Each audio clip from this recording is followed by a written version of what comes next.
I've had many leading experts on this show, including Matthew Walker, and they've all said the same thing about sleep. They've said it's the biggest positive investment you can make in your own performance. You can have the best strategy in the world, but if you're consistently tired, poor decision-making will follow and eventually cause other things to fail in your life. So if you're looking to optimize your recovery, you should start looking at what you're sleeping on. Our sponsor, Helix, makes high-quality mattresses tailored to your body. It doesn't matter if you run hot, sleep on your side, or need something firm. Helix has a mattress for you. And I asked them recently to send one to a member of my team, and Juan received it. And we travel a lot, so when he's home, quality sleep really matters. And he told me he's getting the best sleep of his life.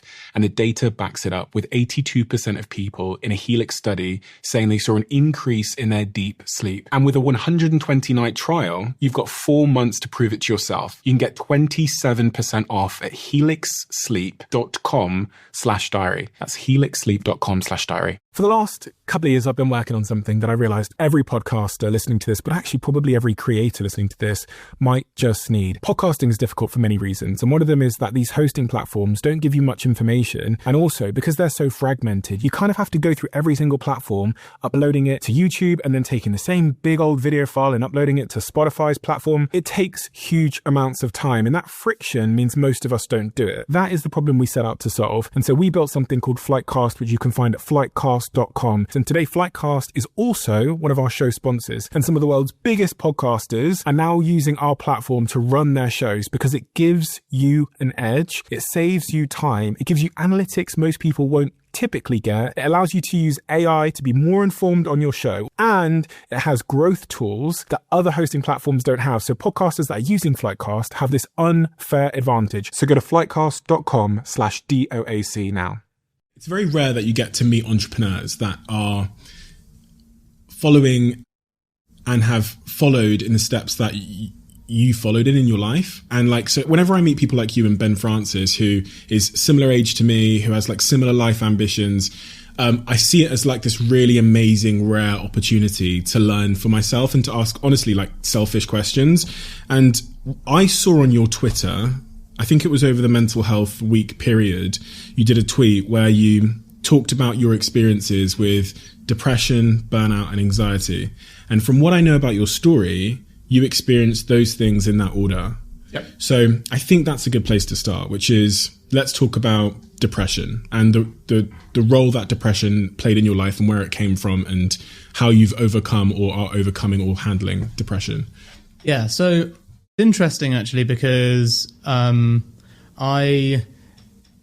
realized when I started to talk about mental health stuff, even more interestingly than what you've just said, I kind of realized that I'd been burying another mental health problem. So actually the tweet was more depression, burnout, anxiety, and insomnia. Mm-hmm. But actually, it's really interesting. I did a podcast interview with a nutritionist called Rhiannon Lambert. And when I was preparing for that, I was going over the fact that I'd grown up fat and the fact that, I probably did have an unusual relationship mentally with food. Mm-hmm. And suddenly, I was unpacking what had happened in my 20s, and I actually had bulimia. I used to throw up for 4 to 5 years, not intentionally though. This was quite unusual, but that's how deeply rooted this mental health problem was. I would eat something and I would throw a lot of it up. My friends would know about this, but it wasn't labeled. And I went to, specialists in Harley Street to see what was up. And they were like, medically, you're fine. So psychologically, there's something there.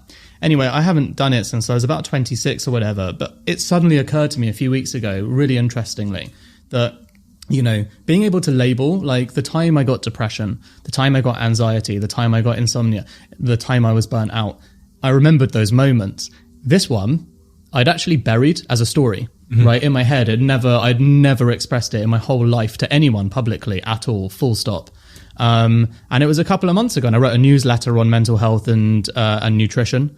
And I admitted for the first time then that I'd had bulimia and what the symptoms were and how long it had gone on, and the fact that I was basically losing lots of weight, getting really skinny, and all I saw was someone fat. Mm-hmm. And it was so interesting to me, 2 revelations that came from that. One is that, if it's so uncomfortable, right? For me, it's really embarrassing to admit to myself that I was weak enough to have a mental health condition that bad, mm-hmm. that I would psychologically throw up when there was nothing biologically wrong with me.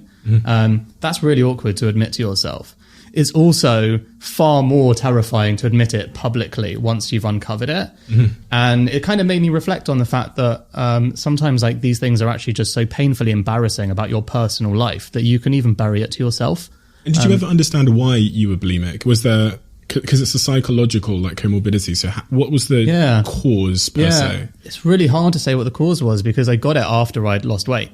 So, you know, by the time I was sort of 21 or whatever, I was in perfectly reasonable shape. But I got it at like 23.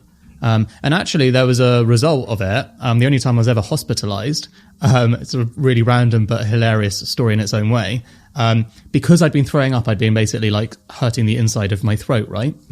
And I was at a festival one time and I had a coughing fit in Hackney, and I had a coughing fit at the hospital and I coughed a hole in my throat. Literally. It's called pneumomediastinum. It's a very unique thing to happen, apparently. And fortunately, it was close enough to the Royal London Hospital to go in there and show them, right? And basically what happened to me was my head started to grow. So I was with my friends feeling fine other than this cough. And one of my friends just looked at me and was like, whoa. And I was like, what? They're like, mate, your head is massive. I'm like, I'm not even talking, mate. Don't be a dick. He's like, no, your head is growing. What is going on? I was like, what? And then everyone else was like, oh my God. Anyway, walked to the hospital. It's sort of like 5 PM or whatever, because there's a day festival. And there's like, you know, it's East London. There's quite a lot of genuinely like gang related things. People are bleeding everywhere, all this stuff. And they just see me and they're like, that guy's next, and put me, and I went into intensive care for like the whole week, whilst they were basically trying to sew up this hole in my throat. When you say your head was growing. So oxygen was going, not going like in my mouth and through my bloodstream properly. Some of it was escaping around my head and my brain. Wow. So it was like an emergency procedure to like get me on meds and sort me out. But it's so interesting because even knowing that had happened to me, I didn't relate the cause to actually a deeper root cause, which was another mental health problem. To be honest with you, like I couldn't say to you what the trigger was beyond this like story. You know, the things that we grow up with, the people that we grow up with, those little, you know, bullying and things like that. I mean, you know, in some good respects, because I grew up fat, I've got a good personality and a sense of humor. So I've always been like able to really connect with people because I just never had it all my way kind of thing. Why? Do you know this story about, you know, people that are fat having better senses of humor and being a little bit more, you know, quote unquote bubbly? Yeah. Why is that? I think self-deprecation can sometimes be like a defense mechanism, right? Sure. And ultimately, you know, with these things, you're going to hear them a lot. If you grow up fat, you're going to hear it a lot, right? You're going to go to a new environment. Someone's going to bully you for the obvious. And so you kind of find a way of coping with it in your own way. For me, it's just interesting because the other mental health issues that I've had in my life, I'm able to trace back usually to a moment or a thing or reflect on why. This one kind of just happened later. And then like, you know, I had it for a few years, but then it just also went away. At what age was this? So about 23 to about 27. And you're how old now? 33. So you had it for 23 to 27 for about 4 years, and you overcame. Yeah, but like naturally I wasn't doing anything different. I mean, I started to learn what foods would make me more sick than others, if that makes sense as well. But I find it super interesting. Again, less so, I mean, we're cool to know the trigger, obviously, but it's almost less so that and more so the fact that it kind of ran its course as well was interesting to me, and that I buried it. Right in my head. And actually 27, you know, was the start of like a whole other, you know, experience in life for me anyway. So it is possible that, you know, these things are related to stress and other things. My entrepreneurship journey started at 24. So it's not completely unrelated, but not quite, not enough to actually label it and say it's for a thing. But then, you know, the other experiences that I've had with mental health are a lot clearer. So I think depression is a really complex term. And I think it's really worth saying the only relation that I've got to depression that I'm comfortable talking about is after my father passed away. And I think that's really reasonable, right? And so this is the thing, I because I work so much with people in mental health and experts, I know like depression is also not something to claim you have when you feel down, or, you know, it's very different. Like, and obviously there is a spectrum of these things as well. But for me, my depressive episode was right after my father passed away, because he was on life support for 6 months and overcame when they said he's 100% going to die, actually survived, made it out of the hospital into a recovery home, and then someone basically had a cold around him and he died of their cold, catching their cold, after the entire recovery process. The truth of the matter is that my depression was actually interestingly sort of linked with a lack of belief in a higher power, or whatever you want to call it, justice, like everything, right? Because and fairness, and and like my dad was like such a generous spirited guy. He was blind, he had all of these things wrong with him anyway, and still like was just the funniest, nicest, warmest person anyone knows, and the last person on earth to kind of deserve something like that. And so for me, the experience after he passed away, so he believed in God. So when he died, I was like, that's my connection to God gone. Therefore, I straight up believe in nothing.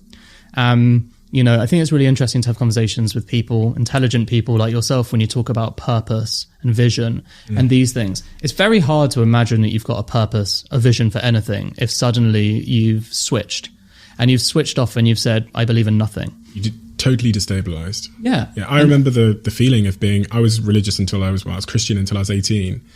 And then, which I think will surprise a lot of people, because I'm a very rational, sort of someone that makes a lot of decisions and thinks from first principles or logic.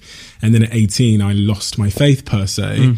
And it was the most, like, the 2 years following that were the two most destabilizing years of my life. I became a total obsessive atheist, which means I read every book, watched every documentary video.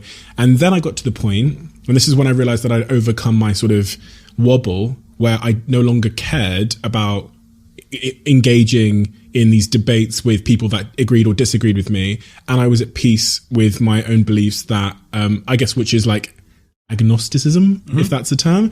And the other really destabilizing moment in my life where I lost my sense of purpose was the day someone offered me about 20 to 30 million hypothetically to buy my business.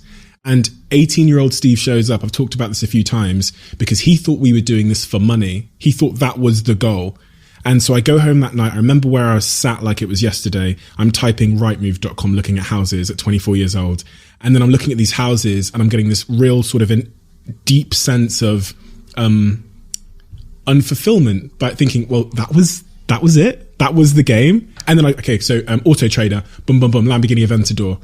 I'm looking at this Aventador and feeling like I'd be poorer, not in a financial sense, but in like a spiritual sense, if I chose to step on what's clearly a hamster wheel. And so from that day, the day after, I didn't know why I was working hard anymore. I didn't know why I was building the business. And I had to then go in search of a real form of stability in my life, which was, you know, I love it, but I thought I loved it for another reason. I thought I loved it for money, but I loved it for connection and for conversations like this and those things. But to go back to your point, please, you're talking about how you lost your sense of sort of stability, I guess. Yeah, I lost what I believed in this world. Yeah. And if you don't have a sense of belief, it's really hard to find your purpose. And I would say that I went through a few years of that. What age, sorry? So 24, my dad died. So, right. I mean, also similar time to having I mean, I didn't even realize that until I was saying it just now. Yeah. But so probably related, obviously.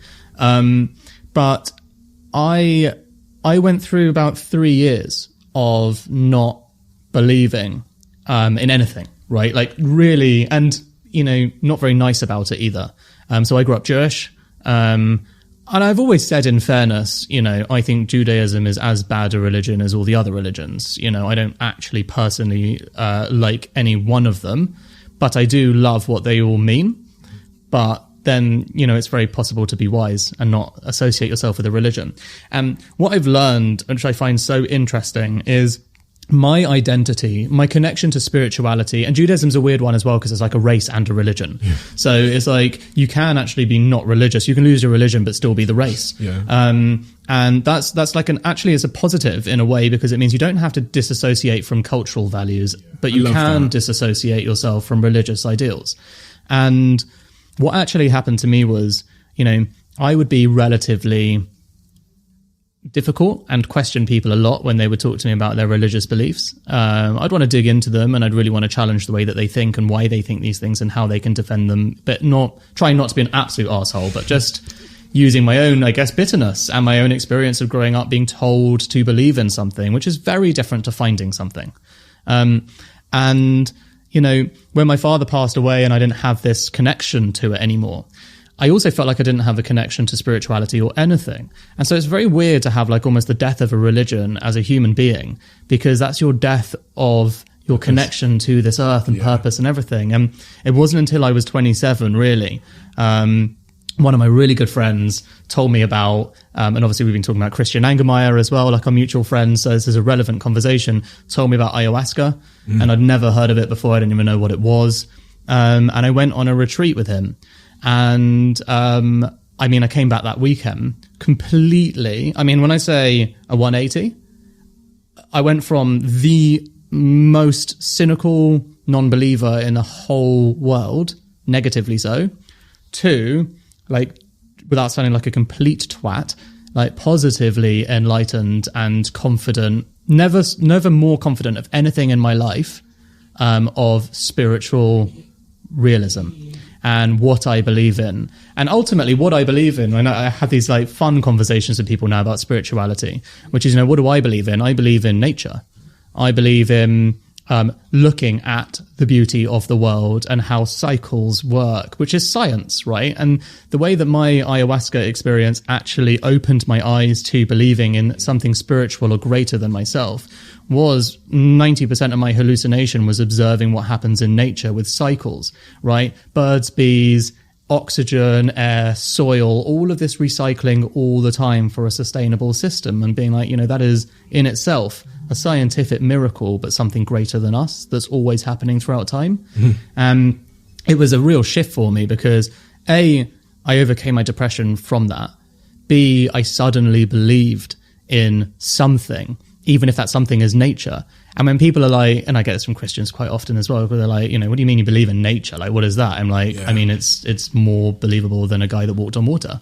Yeah. And when they like get annoyed, I'm like, I've got nothing against Jesus. I'm just saying that, like, believing in nature, as ridiculous as that sound, is a profound belief. And what's important is it is a belief. And having a belief has actually helped guide me to then work on things like, what are my personal values?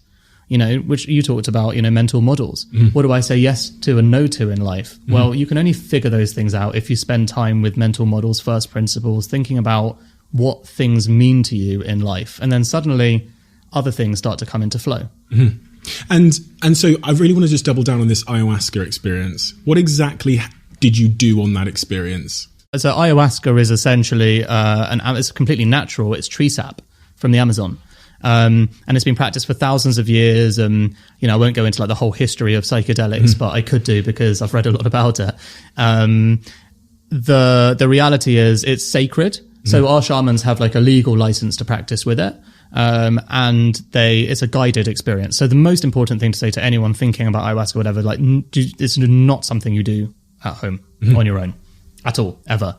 You could do that with mushrooms. You can definitely do that with LSD. You definitely do not want to do that with ayahuasca because, in my experience, the other psychedelics are a bit like you can have sort of 1 foot in this world, 1 foot in that world. And ayahuasca is not even in this plane.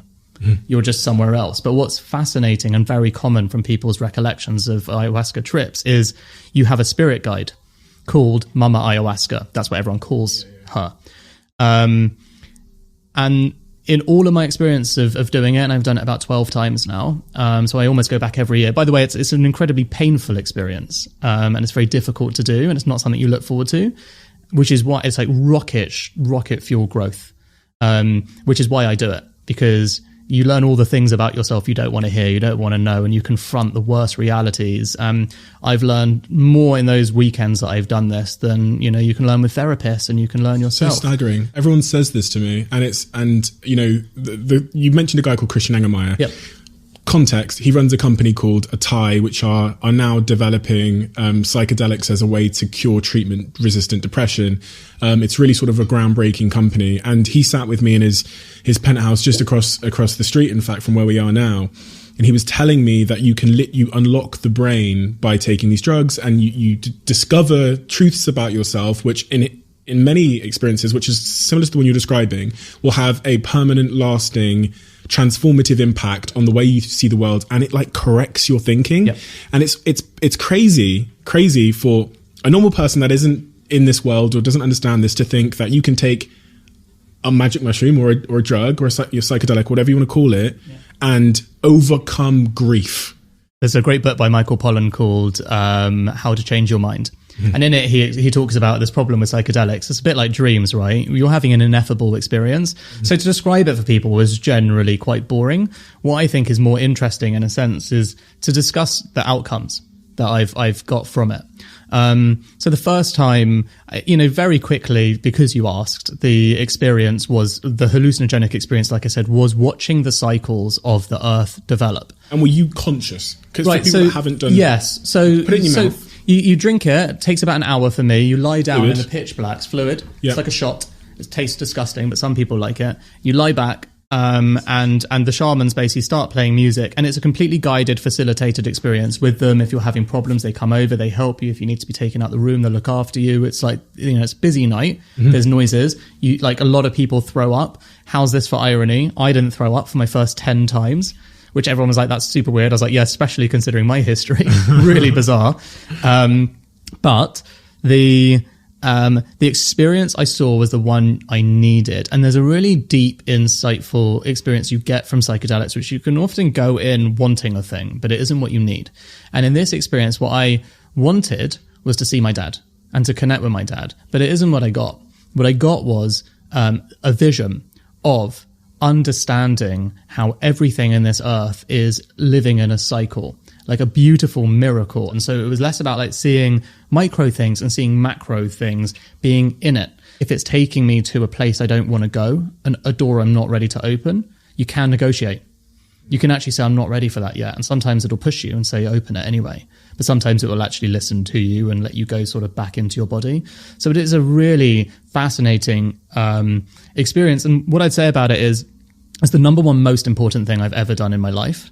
And especially because it's not pleasant. The first time I did it was, the single most life-changing moment of my life.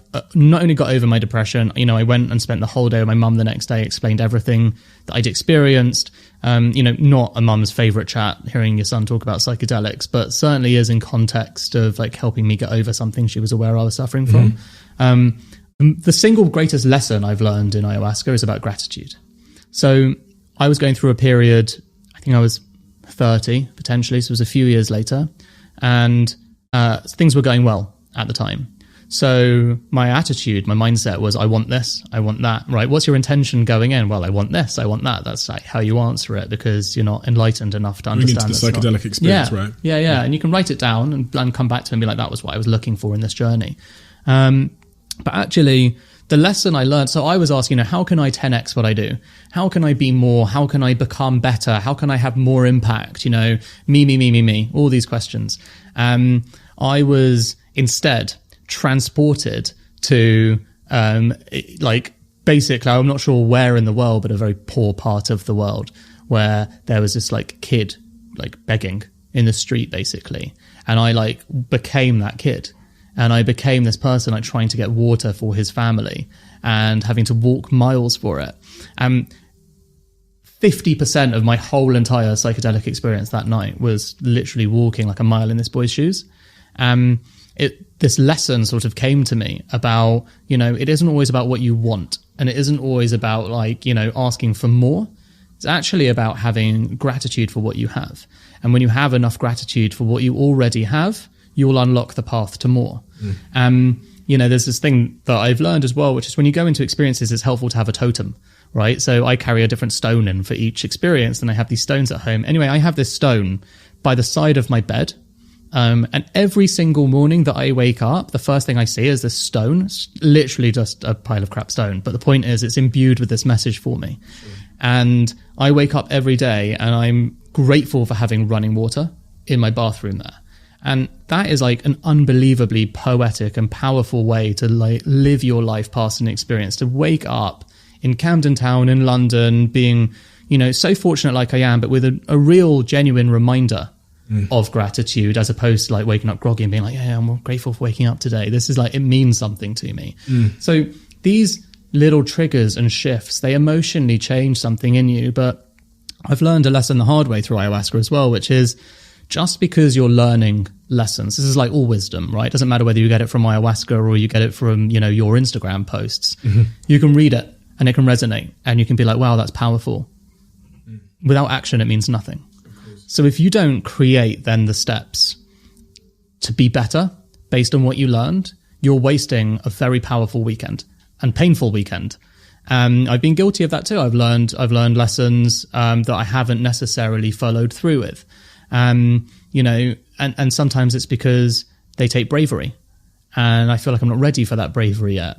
And so it's we were talking about this the other day, exactly with personal branding. Exactly. Actually, that's actually a good segue onto that topic as well, because it's something that I know for a fact a lot of people struggle with in different forms, and but also specifically with this topic, which is putting yourself out there on the internet. Yeah. I know this because a lot of people have told me, but also because I've been there, right? So if we rewind a couple of years in my own life, a guy called Ash Jones says to me, you should make a YouTube channel.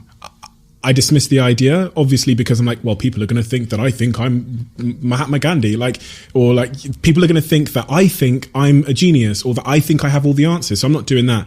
Eventually, after 2 years, he sits me down in this room, and it took about 8 or 9 hours for us to shoot a 2-minute video, because I couldn't speak. I was self-conscious and all of these things. And I was plagued by that thought that my friends back home who knew me in school will think, oh, Steve's a dickhead. He's changed. What's he doing? Who does he think he is? And that almost imprisoned me. It almost stopped me from doing the thing that actually liberated me, made me the most fulfilled I've ever been, and by allowing me to be my truest self. And in fact, what I wanted to do was be true to myself. And it felt like I was worried that people would think I was being something I wasn't, or trying to fake myself. And so I guess the question that I have for you is, you know a lot of stuff, but you've got a great podcast, Secret Leaders. You've got a new podcast as well, which is centered around your brand Heights. But you've struggled to put yourself out there on the internet and social media. Can you explain why? Yes, I think it's such a good question, Steve. But also because we connect a lot on this, right? So you're like my unofficial mentor with a few voice notes where I'm like, it's got a fucking point. So, I guess I'll put it a slightly different way. I was listening to one of your but you sent me this actually, your podcast with him. Sorry, what was his name? Ash Jones. Yeah, Ash. Yeah. So you told me to listen to an episode, which I did. And, he was talking about the early days of Social Chain. Mm-hmm. You learned early that you were bringing in most of the revenue, like Steve was bringing in most of the revenue. Therefore, the business decision made lots of sense to center that around you. I think when you're doing B2B, that makes loads of sense. The challenge I have is my products are B2C, right? They're for consumers. Putting as much time and effort and thought and energy into promoting myself is mental energy I should be putting into the brand. Yeah. There is, I think, probably a reasonable compromise. And also, like all things, this is a bit of a developing scenario. However, it's a very fair thing to say that I'm not the product. This is the product. Inside my company, we could all agree that is broadly true, right? We're selling a thing. We're not selling me. Whereas, going through exactly the same experience at Social Chain, you guys, if you weren't in the room, you guys would have come to the same conclusion, which is Steve's the greatest, part of the funnel here. So we as a company succeed when Steve's succeeding. So that's the kind of marketing funnel we should back. So, I can see you sort of smirking at me because this is the story I tell myself. Okay, fine. Because I was like, this doesn't make this is the story. Ton of sense, right? No, this is the story that I tell myself. It doesn't mean that it's true. Then there's another question about platforms, right? So, this isn't a mental health condition, but I do have imposter syndrome. Mm-hmm. And, we've talked about this in the past as well. But, the first business that I scaled was which is when we first met. Yes. And that that was me going into technology and fashion, having had no experience previously. I was in advertising before. And I love changing industries, and I love challenging myself to completely wipe the slate clean and do something new. But it comes with imposter syndrome. That's what I've learned about myself, right? I'm full of the internal monologue of I'm not good enough, no one cares what I think, and I don't deserve to be doing this. It's someone else's dream. That doesn't change, right? In me, that voice is still there. However, you know, a really good thing, if you're consciously aware of your limitations, especially like some of your mental frailties, creating steps to improve those things are helpful. So with Heights, the first thing I did just over 100 weeks ago was start a newsletter, because I was like, I'm going to get imposter syndrome so badly in a space of neuroscience and nutrition. I'm not a neuroscientist or nutrition. Like, it's going to be awful for me. So I'm going to write a newsletter every week, and I'm going to read a science paper every week. And I am going to distill that into 3 minutes, because when you read something, you learn it once, and when you share it, you learn it twice. So the process of literally rewriting this was creating neural pathways and embedding the information into my brain. So I was like, in 100 weeks, it's actually what I told myself, and it's just been 101 now.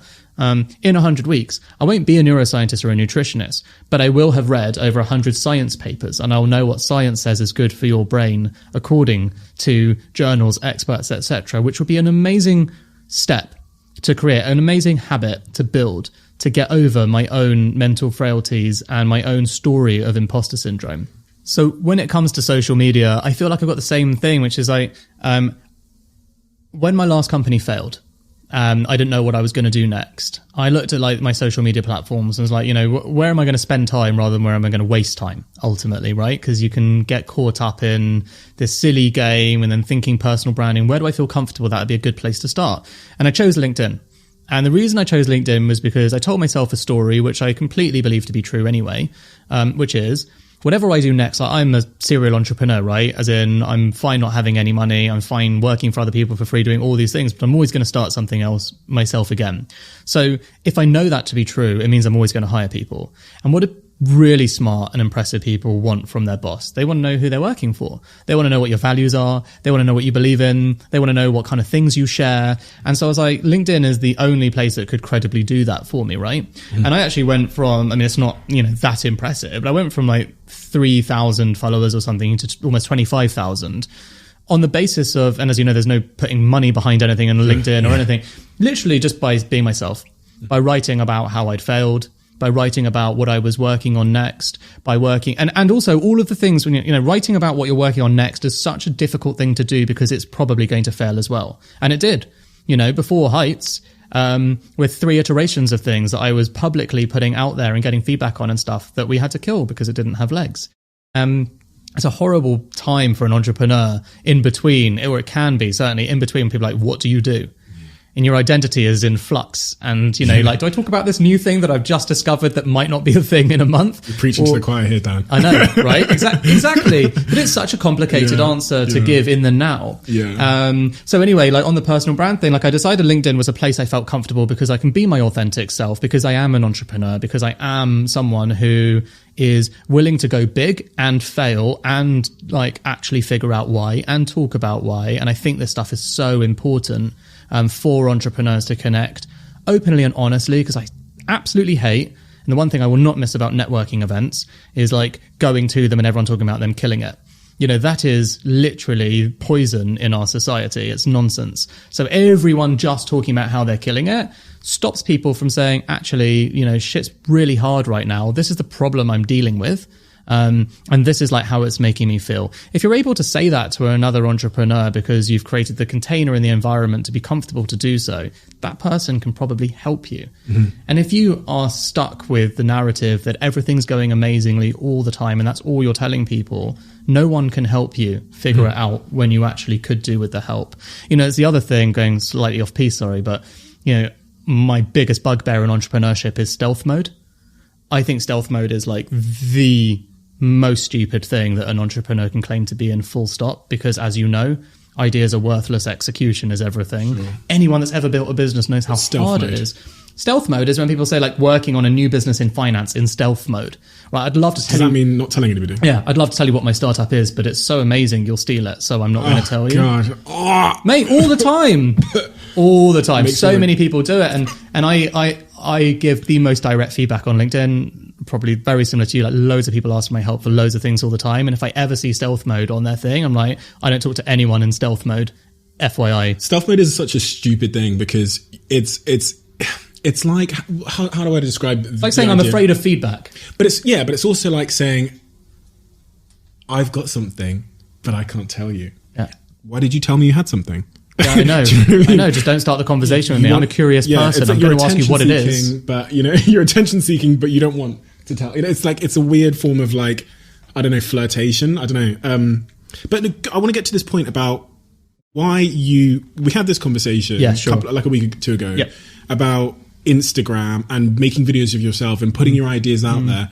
What is it that's stopping you doing that? You talked about imposter syndrome. Yeah. I guess that kind of relates to the business side of things more. What's stopping you going on Instagram, putting a video on your Instagram and saying, this is what I think, these are my ideas, comment below if you agree? Yeah, it's a great question. So I guess as a starting point, like, it's worth saying that I think a very healthy way to approach stuff like this in your life is to choose a place, build confidence, and go on from there. So I feel like that's what I did with LinkedIn. I understood that that's the place where I'd feel least impostery, and so I'd start there. Now, I picked up on Twitter. I mean, Twitter is like my favorite platform. It's one I spend probably the most time on. But it's got a very short half-life, so it's kind of impossible to consistently come up with gems. Instagram, to me was this place where just beautiful people live, young, beautiful people live, and that's all anyone's interested in. And that's not really my world, right? I'm interested in challenge. I'm interested in mental health. I'm interested in stories. Interesting that I wasn't finding that on Instagram. So I was like, what am I doing? I don't really belong in this place at all. I'd say like 100% like inspired by the way that you've approached your Instagram, like sharing insights, because insights and like distilling my thoughts into something and writing them down, that is something that I do. I just don't publish them, or I was on LinkedIn. So actually, like, what I've now started doing on Instagram is like literally taking a leaf out of your book after our chat, just going through some of my high performing LinkedIn posts that, might have got 1,000 or 2,000 likes and being like, if it was popular there, I guess it'll be popular here. Let's have a go.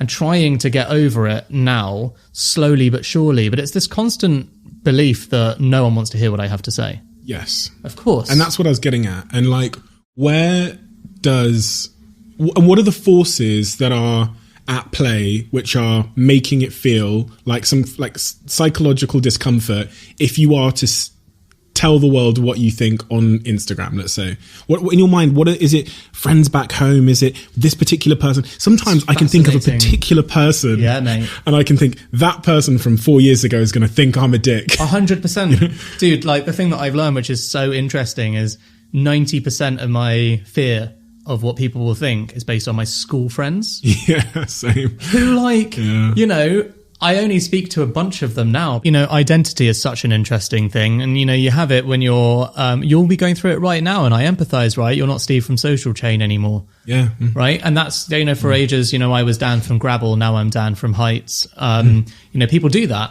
And that's fine, but it's important you don't overcompensate that identity for yourself attached to your business, because we're all on a path and we're going to go through a journey, and the stories are going to change. And when you over-attach yourself to a particular part of the journey is where you can find struggle. And on that point, you build your life around that identity. So your friends, your music, your interests. And so you would have collected through your life a bunch of people who know Dan as this. Exactly. And you're going to have to shed some of them potentially by stepping into your new identity. 100%. And that's I guess a conflict or a not easy. 100%. And it's difficult, right? But as you grow, you edit.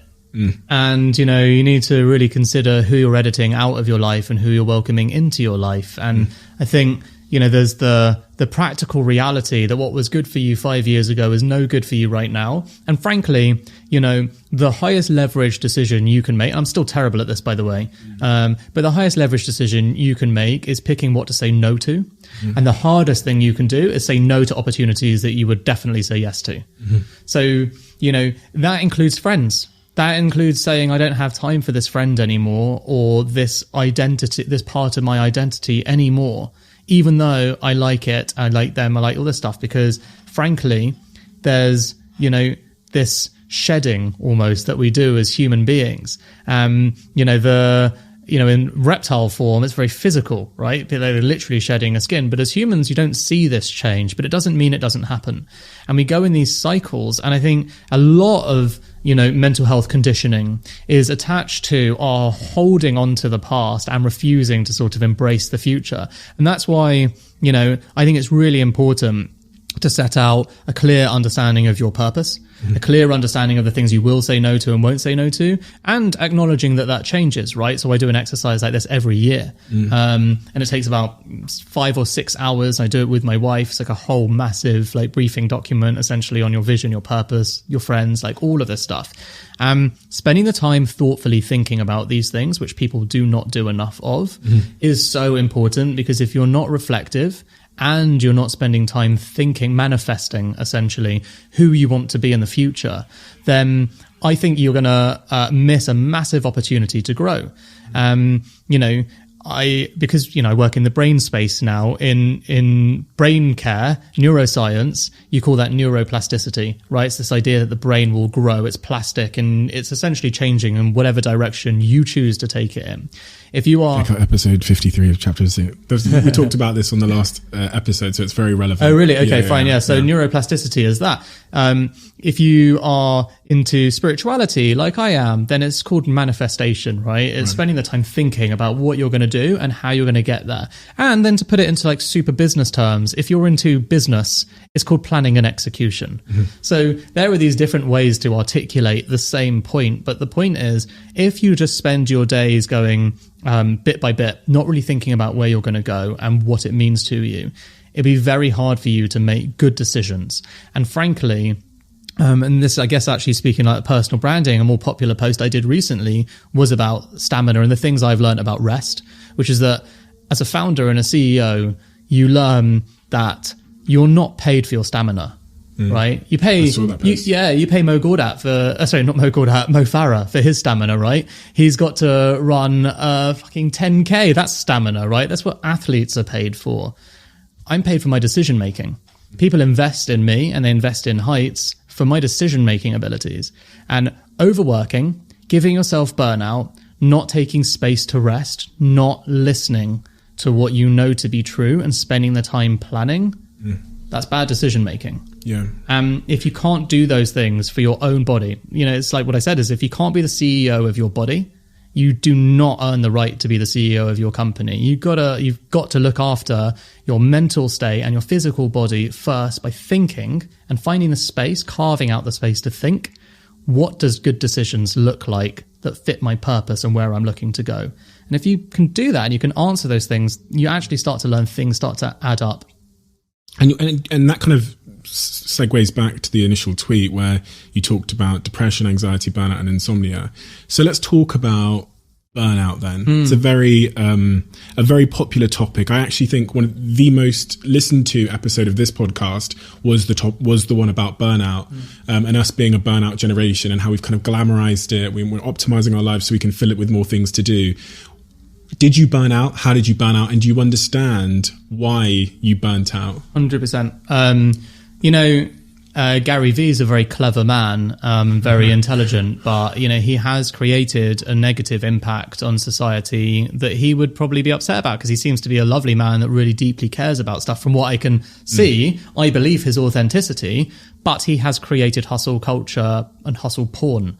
And you know what? I met Gary Vee, had him on this podcast, and you're right, I think, in every depiction of him there. He's a genuinely authentic person. You meet him and think, you are who I thought you were online. And you're completely right in the sense that because he's being his authentic self, which we can't criticize anyone for being. In fact, that's what we tell everyone to be yourself and share, and be willing to share it with the world. The issue, I think, as you're pointing out, is his lack of appreciation about nuance and that everyone is fundamentally different and everyone's not Gary Vee. I had that problem too when I started. I couldn't understand why people weren't sacrificing their lives to build businesses and working till 4 a.m. in the morning and sleeping under the desk. I thought everyone that wasn't doing that was both an idiot and inferior. And wasting their time. And they would never be happy because as far as Steve Bartlett's brain could tell him, that was happiness. Yeah, and because like all of the pain that you suffer is part of the game, and that stuff isn't. This is the thing, right? That stuff isn't not true. You do have to grow. Growth is painful, and you will have sleepless nights and all the other bits and pieces. That is part of the parcel. The thing where we confuse this is it's all mutually exclusive, aka my identity has to be that and only that because that's how Gary Vee and like a few other geniuses in society have got to the top of their games. But here's the thing. Like, there's two reasons why I had burnout last time. The first was because I wasn't happy on what I was working, and running a startup can feel a bit like a cage sometimes. So unless you're really sure, I say this to entrepreneurs all the time, are you sure this is the company you want to build? Because if it's not, you're going to be doing it anyway. And then you are your own bird keeper. You have locked yourself in a cage. And that's what I did with Grabble. I got lucky. I found a niche, an opportunity. It grew exponentially really quickly, millions of downloads, had 1 million monthly active users in our end. We had like a, even acquisition that failed sadly, but, would have made us millionaires. It was a real journey with that company. It was fashion for Tinder, basically. Tinder for fashion, exactly. And it was a real exciting journey, but at no point did I enjoy it. Really, like, as in, not at no point. My ego enjoyed it, right? And we won loads of awards. We won the award we wanted. Like, we just want to be written about in TechCrunch and all this stuff. And in 2017, we won Best Mobile Startup in Europe over Depop at the TechCrunch Europas. We didn't even turn up to that awards to take that award because I was having such a bad time mentally. I didn't even go to the awards ceremony. My friend picked up that trophy and took a photo on our behalf. I was sitting at home drinking whiskey, feeling really terrible about myself. Why? Because that was living someone else's dream. I didn't care about fashion. What was the force that made you live someone else's dream? Yeah, good question. A bit of serendipity in the sense of, listening to users, going on a bit of a journey and the product sort of developing and then it catching fire before you really have an opportunity to stop and say, no, that's not really for me. It's like you were getting dragged, you weren't pulling. Yeah. A bit. But then at the same time, like everyone, I'm scared of failure. So I didn't want to be a failure. So I wanted to make it work. And, by hook or by crook, I was willing to like push really hard to make it work. And, I look back on my time with Grabble, and other than like working hard, I was working against my purpose and I could feel it. And when people ask me, I'm actually, like, as you know, always to my detriment, honest. So I would tell people, including the wrong people, including investors, that, my heart really isn't in it and like all this stuff. Because, all I had left for authenticity was to be honest in these conversations with other people. I've just finished writing my book. Not trying to plug it, although Happy Sexy Millionaires. Happy Sexy Millionaire available in all bookshelves. No, it's on pre-order.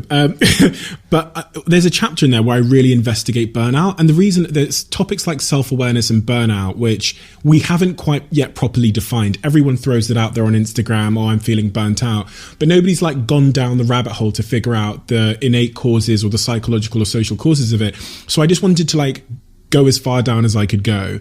And I tend to believe the depth that I've got to with my thinking and the research that I've done is that you typically get, you stand a higher chance of burnout in situations where you are extrinsically motivated to do X activity. Because I view my life and I think about all the things that I do intrinsically, like I've never got burnt out walking my dog or playing with my dog. I've never got burnt out, like reading books that I love and those kinds of things. But when it comes to getting paid to do something that I don't intrinsically enjoy doing, burnout is almost inevitable at some point. Not just burnout, right, but then motivation. And I started looking at motivation and the spectrum it sits on one end being totally extrinsic. You're literally doing it because you're forced to. And then on the other end, doing it because it's an innate passion, an intrinsic passion. And all of the things on this end where you're paid and you're forced to, burnout seems to show up. And on the other end, when it's intrinsic and you love it and you're doing it for the sake of doing it, I never get burnout and my motivation seems to last the course of time. So I wanted to see if that resonates with you at all. Yeah, but let me tell you something else that's interesting that I'm consciously aware of because I've had burnout. And by the way, my experience of it was, I just couldn't get out of bed for a month. Really? That was it. I basically just stayed in bed and I couldn't face going to the office. I couldn't face leaving my bed. You've got a team in the office. Yeah. And you're lying in bed. Well, I got my co-founder, and I was just like, explained that I'd literally, I didn't know what it was at the time. I was like, I think it might be depression. I didn't know what it was, though. This is the thing. I probably didn't even say those words. How did it feel? Just no energy whatsoever. Just like no ability. A bit like when I had coronavirus, to be honest, just like zonked. And nothing I was doing was able to make me feel like I was getting the energy. But I think the reason why as well was, again, I'm a helpful guy. I really believe in my greatest superpower, full stop, is connecting people, right? I've got infinite numbers of ways that I've connected people. 8 people have got married that I've introduced. You know, they say 3 in heaven, but, you know, don't quite believe in heaven, so it's irrelevant. But point being, you know, so many co-founders introduced. Like, I really just believe in the serendipity of creating, moments where that person and that person just should have that chat, and I force it to happen. So because of that, because I really believe in serendipity as well, I do try and say yes to people and help them out. So what was happening to me at Grabble was we were flying, we were like number 1 in the App Store and all this stuff. So the inbounds start coming like thick and fast, right? And so I was like, I can't do this the way I was doing it, which is like all over the place. I'll go to Old Street at 6 a.m. every single Tuesday and Wednesday. And between 6 and 9, I'll do like sessions, right? If you come meet me between that time in like your 45-minute slot, I'll fit you in. And then Tuesday and Wednesday became Tuesday to Thursday. And then before I knew it, I was doing it like almost every single day, trying to be so helpful. And it was great because I get loads of energy from that, right? Like so much. There's, great quote of, there's no such thing as altruism because you're ultimately doing it for yourself. And I believe that. However, so it's like find your motivation and then 10x it, but I overdid it. And so the net result was like one day I woke up from my alarm trying to do it and I like basically couldn't move. And that alarm basically, kept going for the next few days. And I was like, nope, I just can't do it. I can't go to work. I can't get out of bed. It was really strange time. But the thing that's really interesting to me this time, right? So I analyzed that as partly burnout and I was trying to do too much and not spending enough time on myself, not having any rest, not being sensible about my personal space and my life, which was stupid, but the kind of thing you learn the hard way quite often. And then the other thing was obviously like I was working on a business that I wasn't very happy in. I was having more fun meeting these people and helping like make introductions than I was working in my own business. Now with Heights, very consciously aware of the opposite problem to be true. So we just talked about burnout from some of your insights, right? One of my fears from Heights is, I won't see burnout coming because now I'm living my purpose. Now I am so passionate. I get so much motivation and pleasure from working on Heights that I could do this 24/7. And I diarize stopping myself, right? I literally put in my diary to stop like all my things, rest, naps, Peloton, like all of the things. Like I talked to you earlier about like my Shakti mat, meditation. These things are in my diary. Because if it's in my calendar, I'm going to pay attention to it and I'm going to respect it. And if I don't, I won't respect my own boundaries because I know that I'm intrinsically a bit of a workaholic.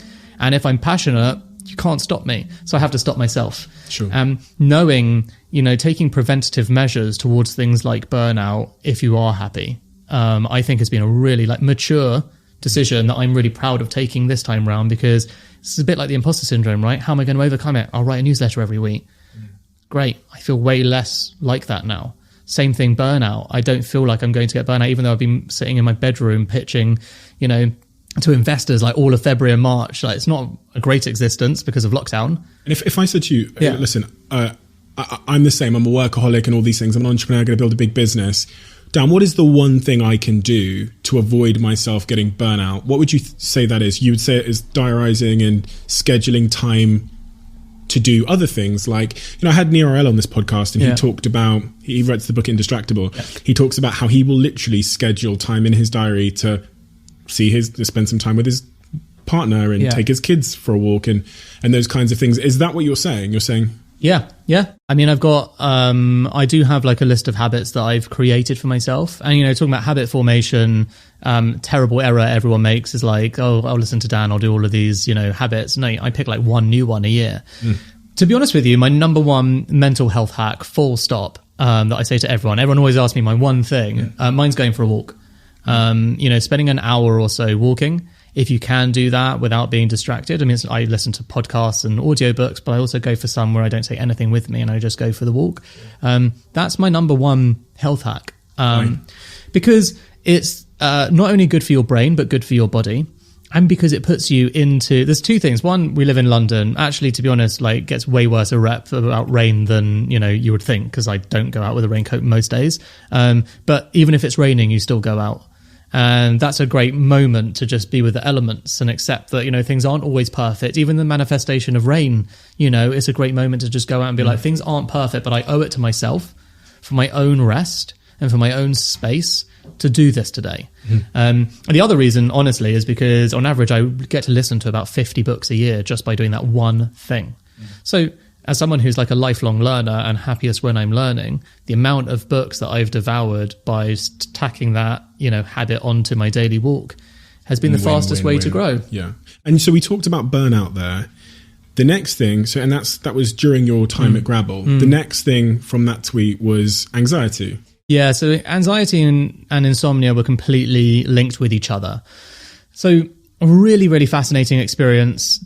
To me, the most interesting of all of them, really, because at the time I got insomnia, and this is when anxiety starts to build, because anxiety does go with insomnia very well, because you start to get scared of going to sleep, which builds anxiety. You can't really sleep when you've got anxiety, so it's like a self-fulfilling prophecy, like every single night. So I had insomnia for 6 months, and my symptoms were I'd go to sleep at midnight, but I'd wake up at 2 a.m. And at 2 a.m. I was wide awake, and there was no going back to sleep whatsoever, no matter what I did. So this was at a time when business was going well. I was pretty happy in life. I was getting married. Yes, my dad had passed away, but my mum had just recovered from cancer. So I'd had like the whole fear of her, and she's already had it before and recovered once, so very unlikely to recover the second time, but she had... I have a roof over my head. I practice gratitude. I am just that archetypal dickhead that's just too smug for the world. And I just suddenly couldn't sleep. And I was like, I don't understand. Like, I have everything that I wanted, and I don't even want much. I've worked on that stuff. So where has this come from? And,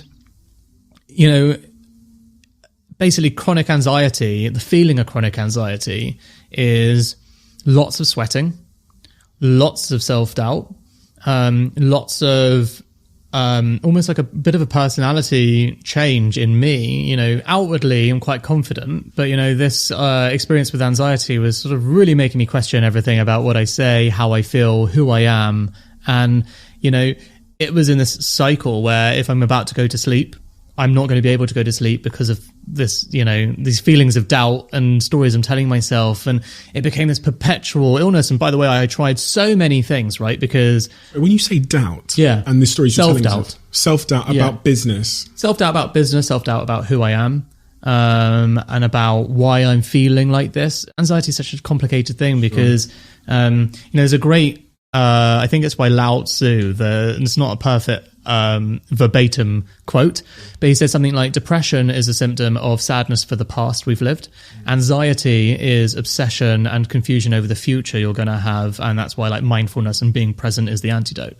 I think I really resonate with that because, my own depression experience was loss of my father, the past. My anxiety was like the person, was anxiety about the night sleep I'm about to not have, but also who am I going to be? What's going to happen? How long can I live like this? It feels like it's self-fulfilling in a way as well. Exactly.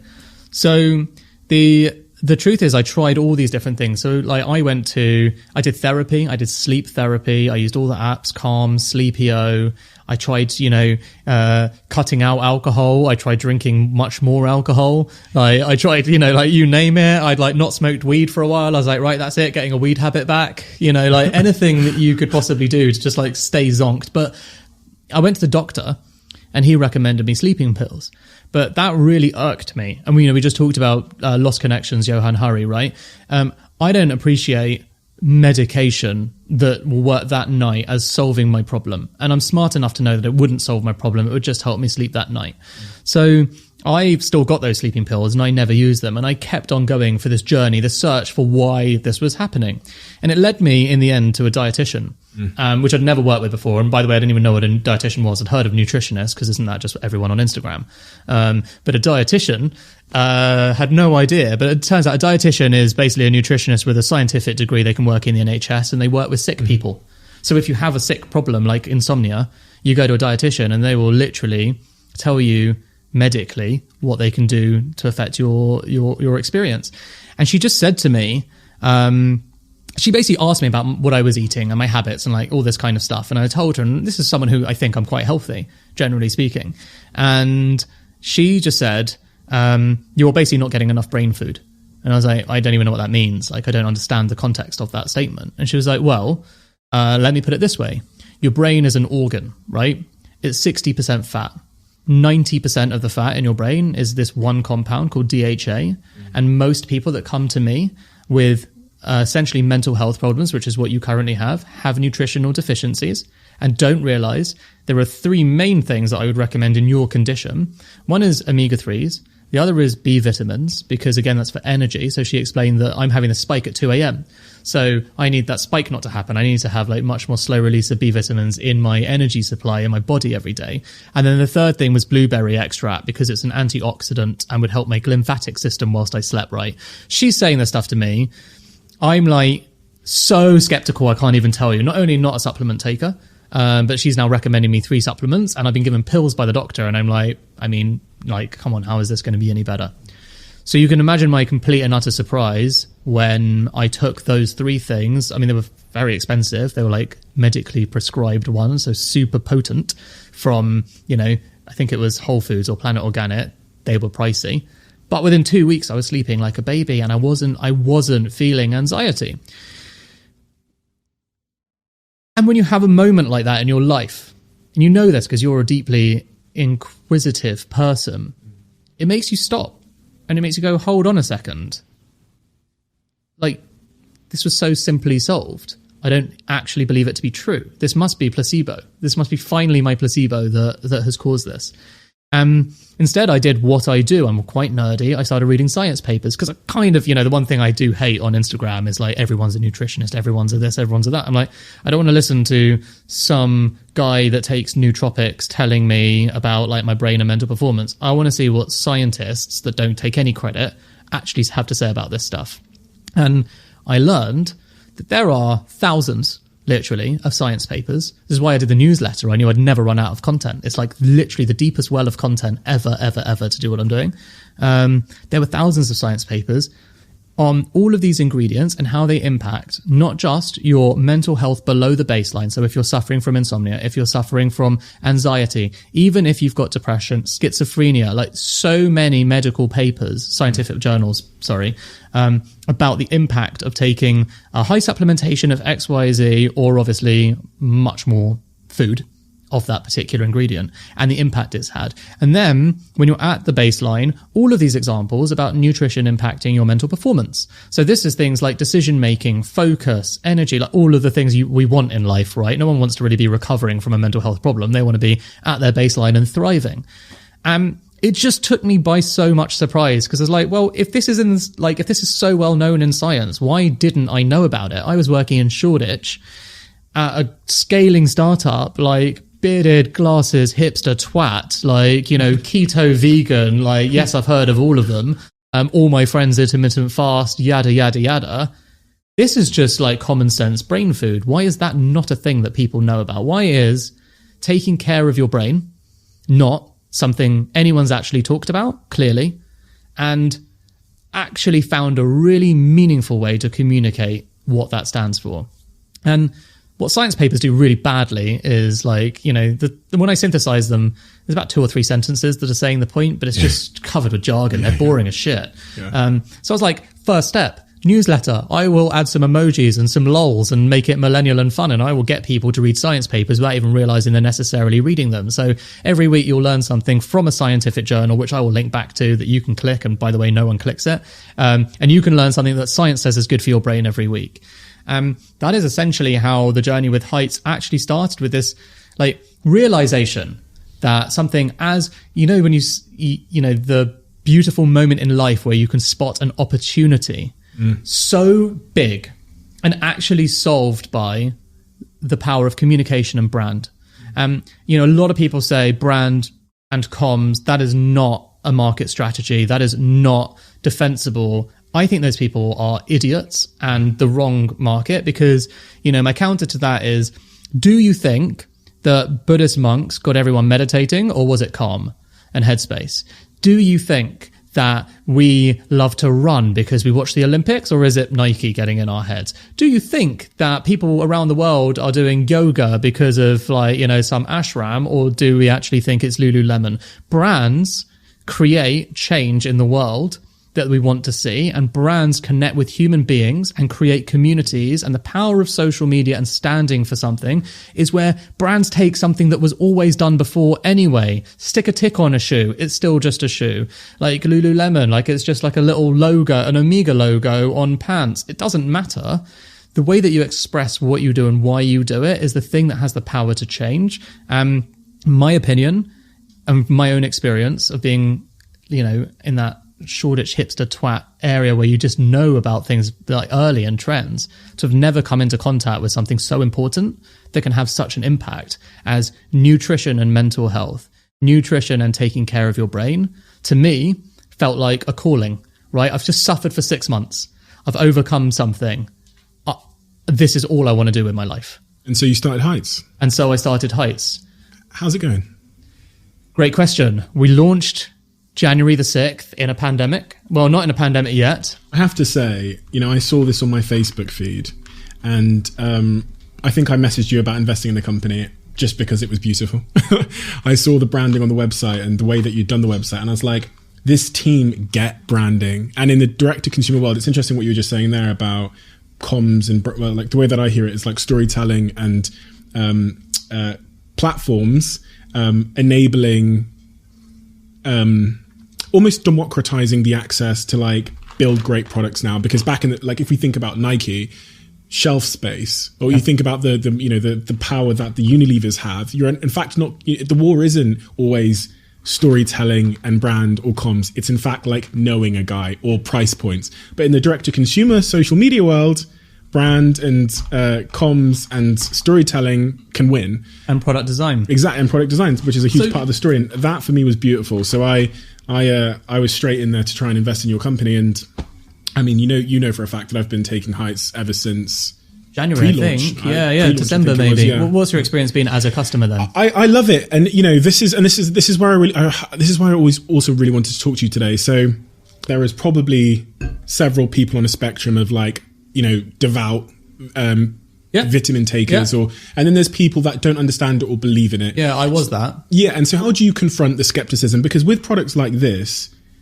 it is hard for the user to establish cause and effect. 100%. And there's other factors that might happen in my life that make cause and effect almost establishable. So say I take the Heights for 1 week straight, but in that week I have just the worst mental health week because of other factors. Sure. How do I know? So I guess it's a great question. I think there's two parts to this, right? So one is supplements deserve a bad rep.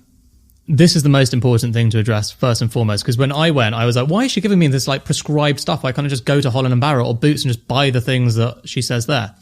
It turns out there's this weird marketing thing in supplements where you can put a minimum in. So there's the amount according to science that will have an impact on your body, brain, or whatever. And then there's a marketing amount, which is way lower, that you're allowed to put in on that product. So if you take Vitabiotics or, a lot of products, there's an asterisk on those boxes. They're legally obliged to tell you, tiny small print on the back, that what you're taking is actually a fraction of the daily amount that you're meant to have according to science. But marketing wise, they can say promotes healthy this, promotes healthy that. My favorite story on this is probably 7Cs, the biggest omega-3, right? Because we all grew up as children. Our parents give us 7Cs, and that's the biggest omega-3 brand in the whole entire world. Now, every single day, according to science, we're meant to have a minimum, like an RDA, if you will, of 250 milligrams of omega-3s, right? You can get it from your food, or you can get it from these pills as a safety net. It's essentially what a supplement is, right? It's if you're not getting the food, supplement, not instead of. Don't take supplements instead of eating. They're supplements. So it's like a safety net. Now, That 250 milligrams, the minimum you can put in is 45 milligrams. So guess how much 7C's put into their number one best-selling product? 45 on the dot. That means you have to take 7C's for 6 days straight just to get 1 day's worth of the scientific dose you're meant to get. But it's all small print, and a consumer doesn't see that, and supplements, for whatever reason, have been able to do that. So when we went into our supplement design, right, this was the awesome thing. Me and my business partner, Joel, came from a tech background at this point, right? We've done user experience, we've done all this stuff, and we are very much into this idea of, because we're not from this space, we're going to win, because we are going to approach this completely differently. We start with community, building a newsletter and an audience, asking questions to that audience about what we should do and how we should do it, and can we see how they behave. So here are the things that we learn. Most people, like a lot of people, are super open-minded about taking supplements, starting supplements, right? The problem with supplements is it can be very difficult to feel the impact or know they're working. And so, like a lot of things with prevention and well-being in general, it's a commitment to the person you want to become more so than it is like a medication which cures a problem. And you're like, oh, that got fixed. That's great. That's over. So, you know, we got really fascinated by this idea of, like, how can you help people build habits with our product design? How can we overcome this problem that supplements have that, you know, in January, massive surge, loads of people start, but very few people continue. If you can get past the hurdle of someone trying something, your job as an entrepreneur is to figure out how to make them a real customer, not just a first-time buyer. You know, you talked about that bottle. That bottle was designed with our newsletter audience by going into people's homes and asking them, very weirdly, and quite often the wives, show us what you do with your supplements. And everyone has these supplement cupboards, because neither of us were supplement takers before, like, we even started this, right? So we didn't know what normal behavior was, which means you get to ask these great open questions, which is where you get the best answers. So, like, everyone has a supplement cupboard. Reason? They all look the same. And what happens is, psychologically, and we got told this the whole time, people basically open their cupboards, see so many that are like broken promises of the time they promised they were going to start and didn't continue. I feel attacked. Yeah, they feel guilty. They feel guilty. And they're like, well, I can't just take the vitamin C because I said I'd take D, I said I'd take that and everything else. And they're always separate. And so people just give up. You know, there's two things to that. There's one, there's sort of like guilt about the promises that you were, like, the person you wanted to be. And then the second is just, again, you know, it's set and setting, or, you know, out of sight, out of mind. So, but also for me, it's, you're completely right. I'll commit to this person that I want to be, which is, I'm going to develop this new healthy habit, which involves me taking zinc every morning or whatever. I do it for 3 days. And if you look at that, you know, famously, but maybe misattributed quote from Einstein, doing the same thing over and over again, and insanity. Yeah, and not getting the same results. I'll take zinc for 3 days, and because I can't see a difference, it's much like going to the gym for a lot of people. Although you do eventually see a difference with the gym, and the great thing about when you go to the gym is you get the pump, yep, and a little bit of sweat, so you think something's going on. Mm-hmm. But when I take my zinc, nothing. Yep. Next day, nothing. So it's almost like a belief. Yep. And that's, I think, what I've struggled with historically. So here's the thing. So, like, we hear this kind of stuff with Heights, and we love this because it's like opportunity, right? It's like challenge and opportunity. That's how everyone did it. Well, that's dumb. We're going to do it better. So, like, our first thing was, the number one reason most people do not continue is because they forget. Out of sight, out of mind. So we designed a bottle that passed the wife test, that wives were like, yes, I'd put that on my bedside table, sure, or yes, I'd have that out in my living room. Makes like sense. You've just done, right? You've got your bottle office, there, but there's no other supplements there. It's because it looks nice and because it makes you feel good, because you're looking after your brain and it's there. It's like virtue signaling as well. Exactly, it's virtue signaling to yourself. Completely. I'm the kind of guy that looks after myself. Sure. I look after my most important organ, and this is my symbol of doing that. So that was like an important first step. Then, you know, the capsules themselves are in like patented clever capsules. So you've seen like there's omega-3 on the outside, the nutrients on the inside. That's important because we learned that lots of people take supplements at different times of the day. Ritualizing when you build a habit is really important. So if we could make these that you don't have to have them with food, like you do with most supplements, because of the absorption happens because the DHA omega-3 on the outside is fat. When this dissolves in your gut, the capsule dissolves the outer capsule with the inner capsule at the same time. The nutrients are being dissolved in fat. That is the same effect as what you get from food. So those capsules have been designed also around habits to help people pick a time. And, you know, a lot of people don't eat breakfast, right? And so they just end up forgetting their supplements full stop. So we did it so that you can start at the same time, so you get ritualized by having the bottle out and you see it. And then the most important part, which is communication. So we actually have something like a brain health score, essentially. It's like an algorithm put together by a couple of neuroscientists, PhDs, and you take it before you start. And again, We do a 15-day check-in. And then before we send you your next month, because it's a subscription through the letterbox, before we send you your next month, we ask you to take it again. Now, what happens for most people in the first month, let's be real, right? Like you just said, scientifically, typically speaking, this product will take 3 months for you to feel anything, like all supplements. So it's a bit of a long game, right? You have to believe in that. Now, in the first month, for you to feel an impact, maybe you will, because where your nutritional levels were coming from and your mental state was coming from, but maybe you won't. So how can we help nudge you there? Well, we can give you awareness. So we sent people this brain health survey, right? And it's self-administering, but it gives you a bit of a baseline, a score at the end of where you are right now. And then we start sending you coaching comms, like very short emails and snappy bits of information about how to take care of your brain that you might not have thought about, things that are really small little habits that you can build in. And people start to read them. They have an unbelievably high open rate because you've just taken the first step to choosing to look after your brain. So from that point on, why wouldn't you read the emails of the thing that's coaching you to do those habits? And what we find is in the first 25 days or something, like 90, I think it's more than that, it's like 93% of people have improved their brain health score on a self-administered basis from paying attention, right? Not from the vitamins, not from anything else, but suddenly they're interacting with a brand, they're welcoming a brand into their life whose sole focus is about how you can take care of your brain. You've got all these really interesting, very, very respected people just helping to coach you on your journey. And that is such an important part of this because you do have the disbelief in the first couple of months, right? And people like to be able to see and measure improvements. That's hard to do instantly with supplements, but it isn't hard to affect how someone feels and help encourage them to make changes in their own lifestyle that will make them feel better. That is a brand's responsibility, and that's our responsibility. So that's what we work quite hard on. It's like where I'm really passionate about building this brand is as a community. It started as a newsletter. Community is everything to me. Bringing people along on this journey of brain care and understanding why it's important. The amount of money that we spend on skincare or hair care every day, but nothing on brain care. The most important organ in our body is so completely normalized in society to have skincare and hair care rituals and budgets in households, but not for our brains. And so going back to the business side of things, you started Grabble, didn't go well in your own estimation of it. You said, you struggled with fears of failure. And it failed. When you were talking about imposter syndrome and when you're talking about some sort of confidence issues around putting yourself out there, all of those things seem to sit in contrast to something else you said, which is that you're the type, I think this is not a verbatim quote, but you said it earlier on. You said, you're the type of person that's just going to keep starting and you're going to fail potentially. And that seems like someone that's high confidence and very, very self-assured and is not scared at all. And then the other side of you seems like someone that is the antithesis of that. So I'm wondering how you kind of contend the two. Because I do believe that you will say that, God forbid, not that I believe in God, as you know now. But you believe in forbid. Yeah, I believe in forbid. Forbid. Heights doesn't go to plan. Yeah. Reaches its lows. Yeah, that's another way of saying it. You will start another business at some point based around something else.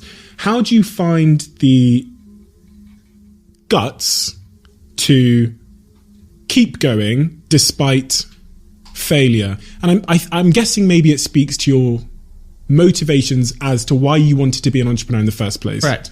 I'm intrinsically motivated by growth and learning. So the way that I like to think of myself is, someone else said this to me and I just thought it was so poetic and I was so impressed with her for using these words, which is a lifelong intern.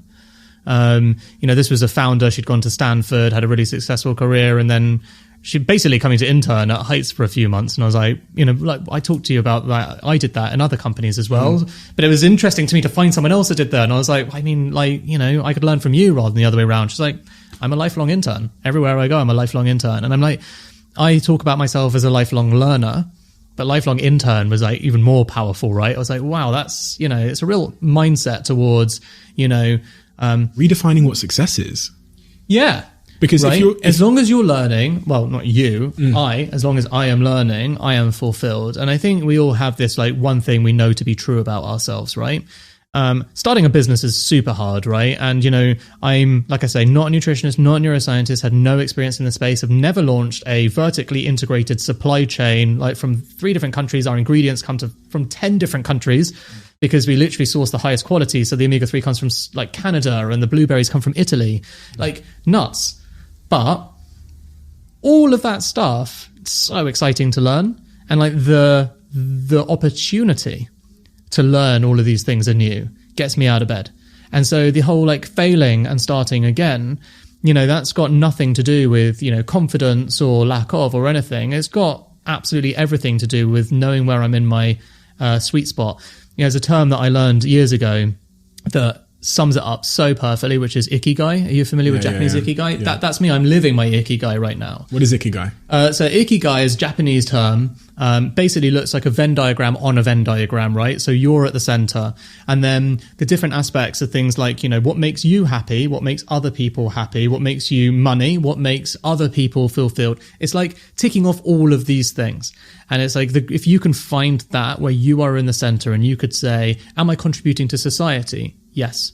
Am I waking up every morning fulfilled? Yes. Am I mentally challenged? Yes. It's like ticking off all of these things. It's like this weird flower. You should definitely check it out. For people watching and listening to this podcast on YouTube, I will put the Ikigai graph on the screen now. Yeah, it's amazing. It's amazing. And, you know, and I come back to it all the time. You know, I had my honeymoon in Japan because of discovering Ikigai. Really? Because I'm like, so, you know, I'm very spiritual with this stuff. Ibiza and then Yeah, well, I had a spiritual wedding in Ibiza and then I went and did my honeymoon in Japan. And, you know, it was like hikes and spiritual searches and stuff. And, you know, there's another fantastic Japanese proverb, which is literally translated as fall 7, rise 8. But what it means is like, if you fall down 7 times, rise up the 8th. And we talked about success and failure just in that moment. And you said that, I think you immediately defaulted to talking about the purpose, which was you love progression, sort of intellectual progression, growth and learning.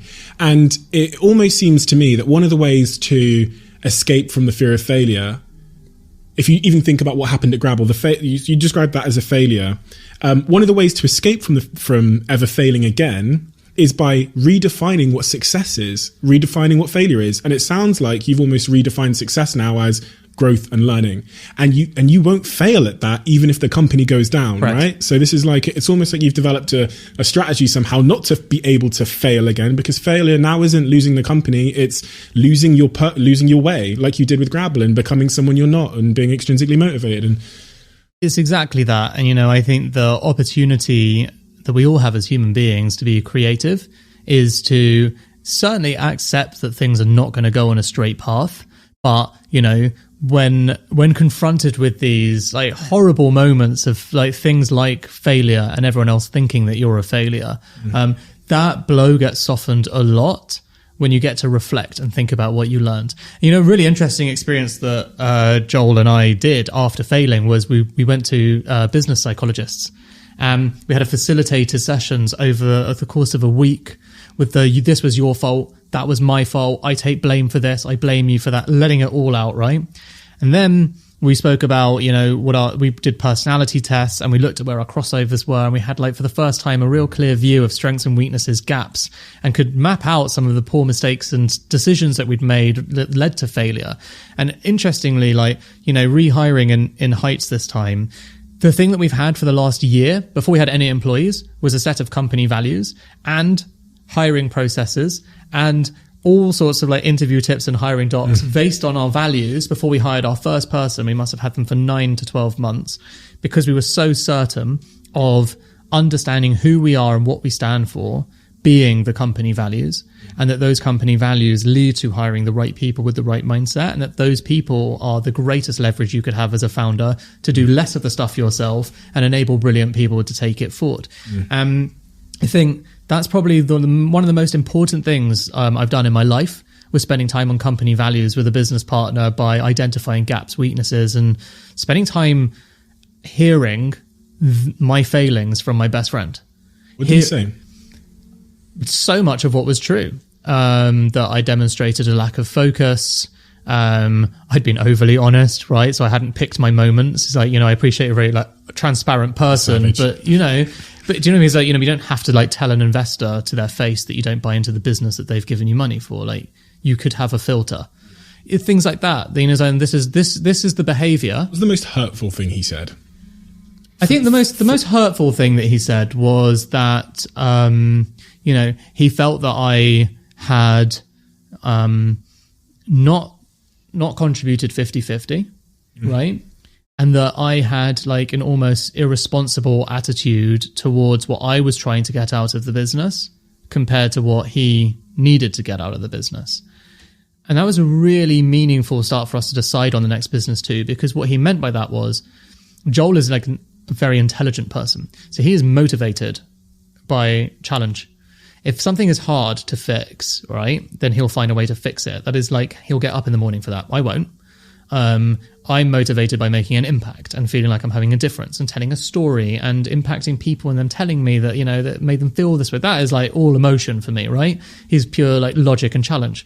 So by me, constantly discrediting the work that we were doing by saying things like that, right? By being too open and honest about my purpose and not putting on the filter, I was literally without care or remorse making his fracturing what he believes in and his ability to succeed and his ability to tell his own story about the hard work he'd put in. And I think all of those things were true. I'd say that it was 60-40 if I was being brutal to myself, 70-30, like, the success of our last company on him. And to be honest, like a lot of the failure was related to me, and I personally don't regret any of it, and I really don't believe he does either.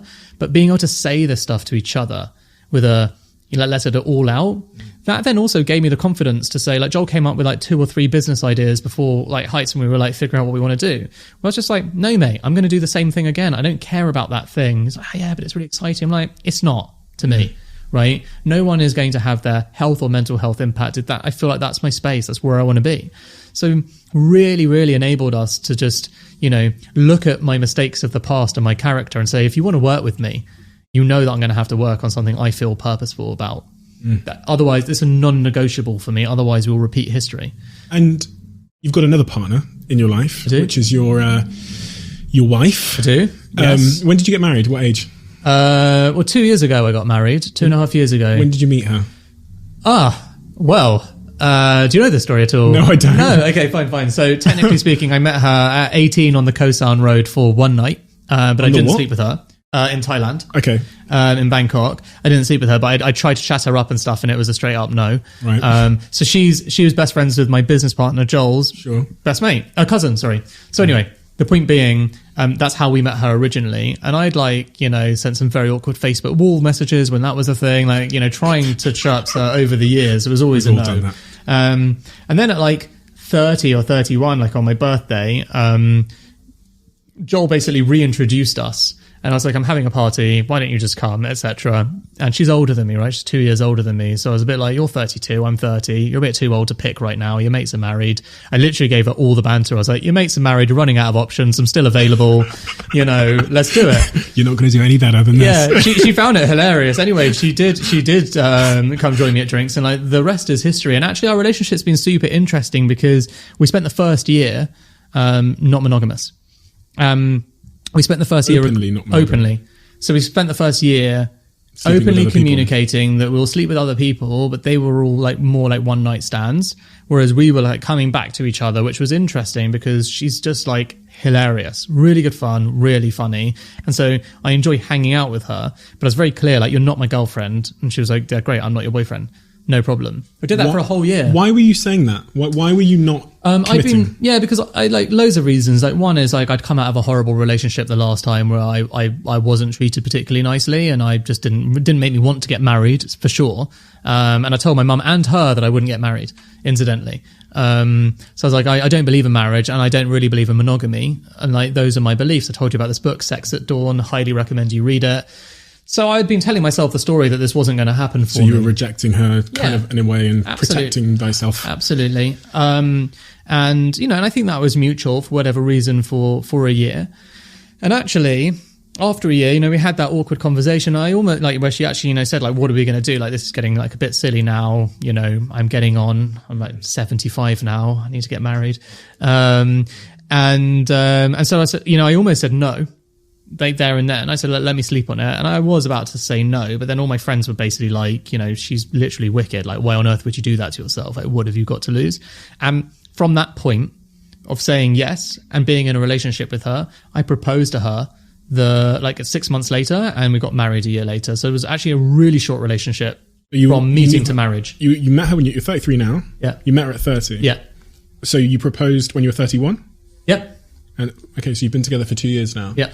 And so I always find it super fascinating when I meet an entrepreneur that's super busy and, in love with their business and their ideas and is a workaholic to some degree, how they manage to keep their relationship balanced, because I haven't figured it out yet. Yeah. And I'll tell you the phases that I've gone through, different sort of levels of immaturity in my life. So the first phase was meeting great people, meeting a great girl and thinking to myself, you need to wrap your life around me.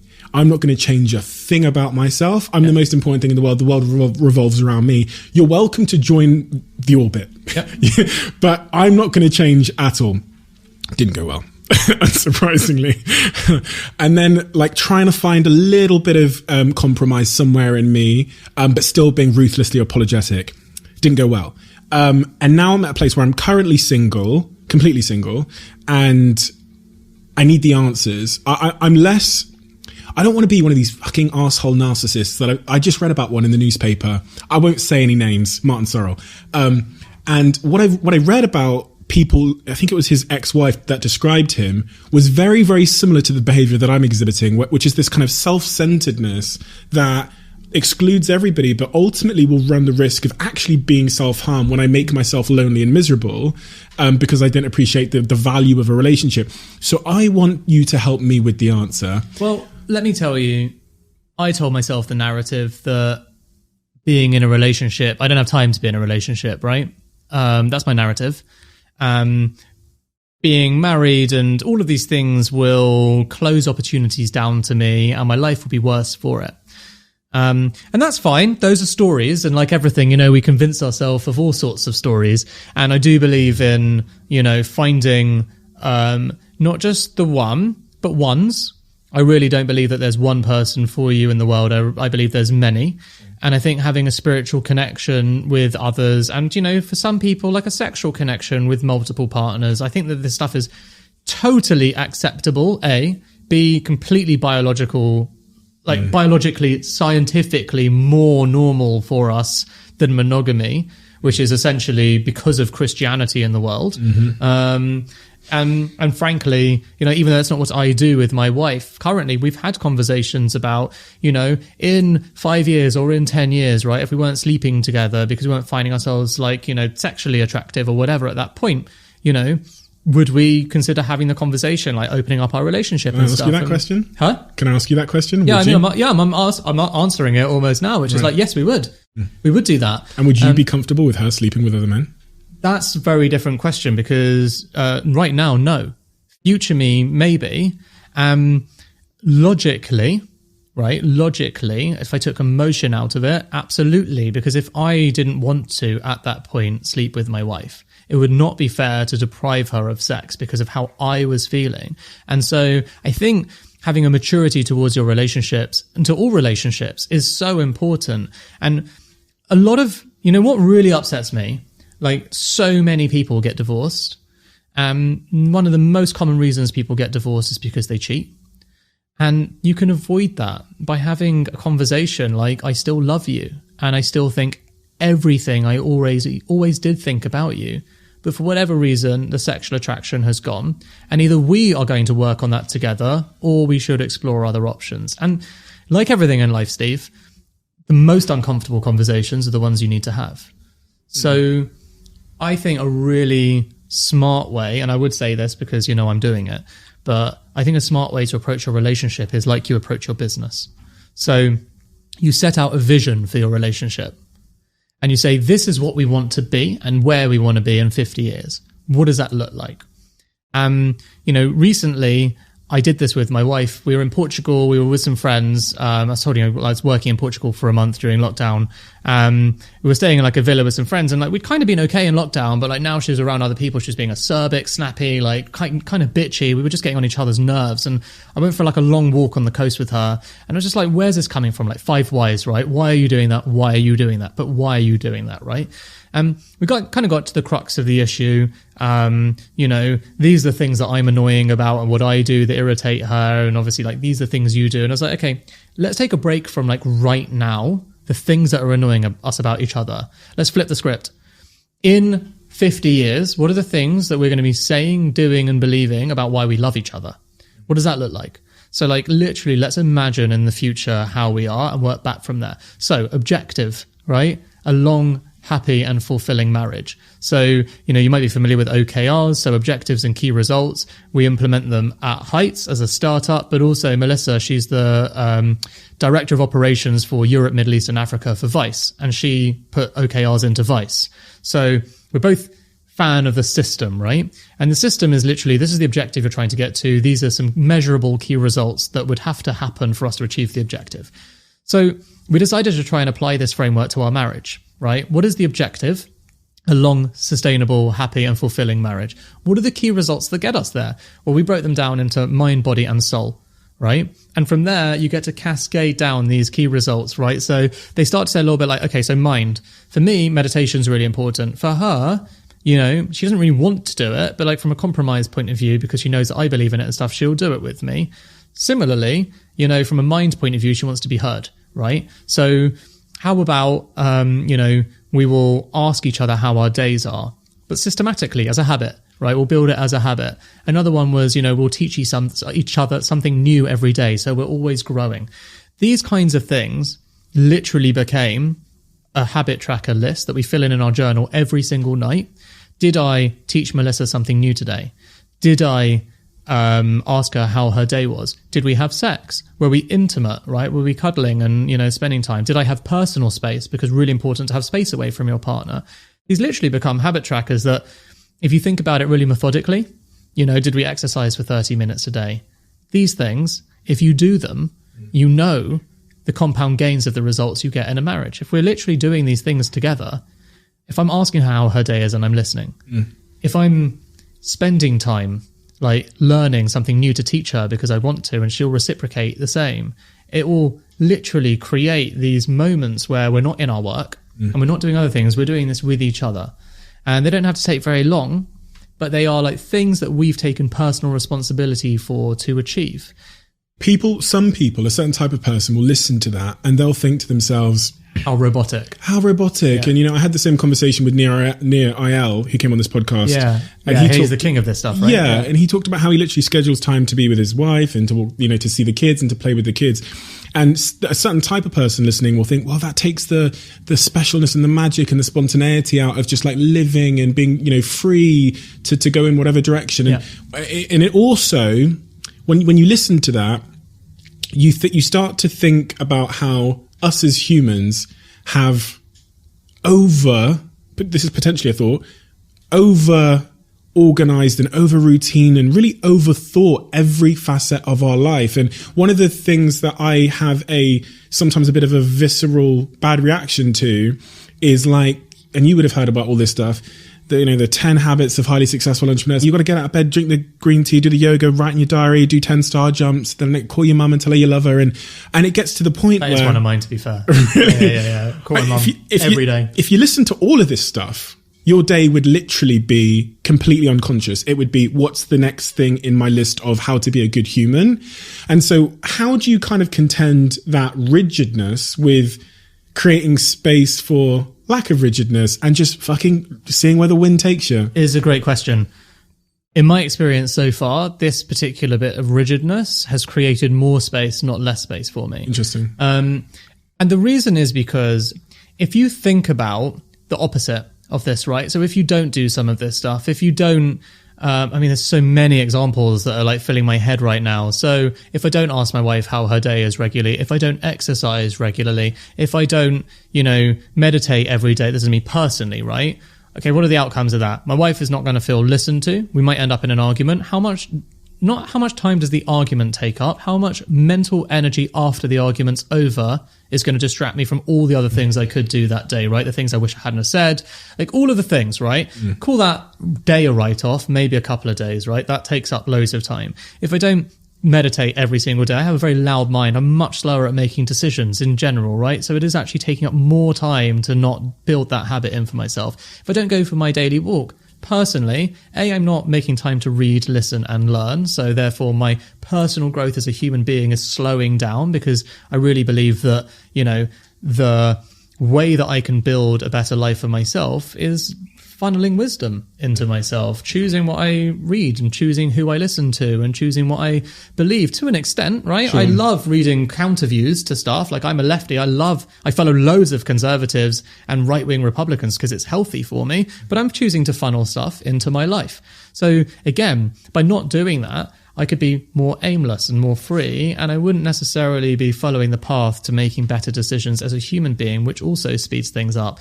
If I don't call my mum every day, she will call me up and ask me why I don't love her, which will make me feel like shit for 3 days. So I actually find that this stuff in my, again, not exercising, you don't have to ritualize half an hour, 5 days a week like I have in my diary, right? But if I don't, I actually start to feel achy. I start judging myself.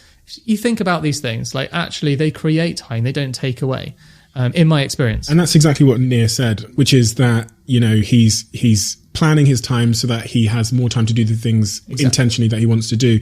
My last question on the relationship point is about bringing your problems home and how you've kind of, because this is one of the big problems I have as well, is along with the selfishness around my business being the most important thing sometimes, is how do you not bring your problems home, but then also not make her feel lonely when she sat right next to you by being off with the fairies? And, I was reading Elon's book, the book written about Elon Musk, and it talked about how he would, come home and be, a little bit of a recluse, even though everyone's around him, and he's in his head and he's just focused on his problems, his life. He's working incredibly hard to the point he's sleeping on the floor. How have you managed to find the balance in the relationship? Is it just the OKRs? Does she get it? I think I'm lucky. A, she gets it, and B, she enjoys her personal space. And she's super busy as well. Right? Yeah, exactly. And we have, she's got scale up. She's running a big company. She only reports to the CEO. Right. So she's got a lot of responsibility. Does sometimes it go in the opposite direction as well, where you're not getting enough out of her in terms of attention? No, I think we're both really lucky. We both like our own company and we both like each other's company. So, you can kind of be happy either way. If you're lucky enough to learn what you like and how to be with yourself, which takes quite a lot of learning. A lot of us are very dependent on other people.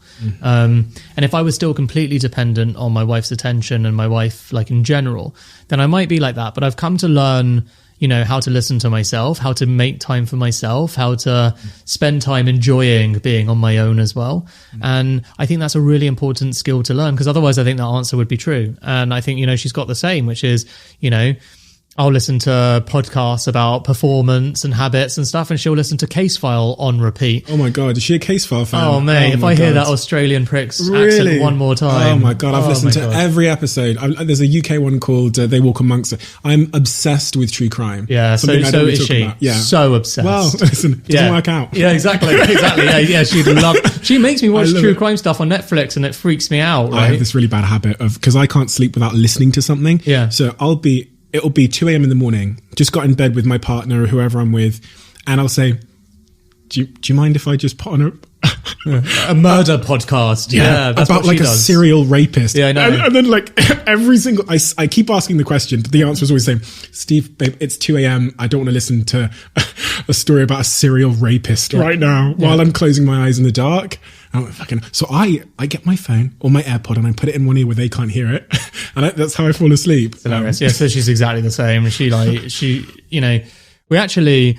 I find it so interesting. She will make me watch these things on Netflix because she's like, but it's so interesting, right? But actually, they actually quite damage my mental health because, you see things like, but that husband loved that wife so much. Why did he end up killing those 2 daughters and his wife? Oh, you're talking about American Murder? Yeah, it's the most recent one, but there's, all of them, At the end of the day, why someone goes from, lovely and humane and kind and wonderful and all the things I like to believe about people in the world to that.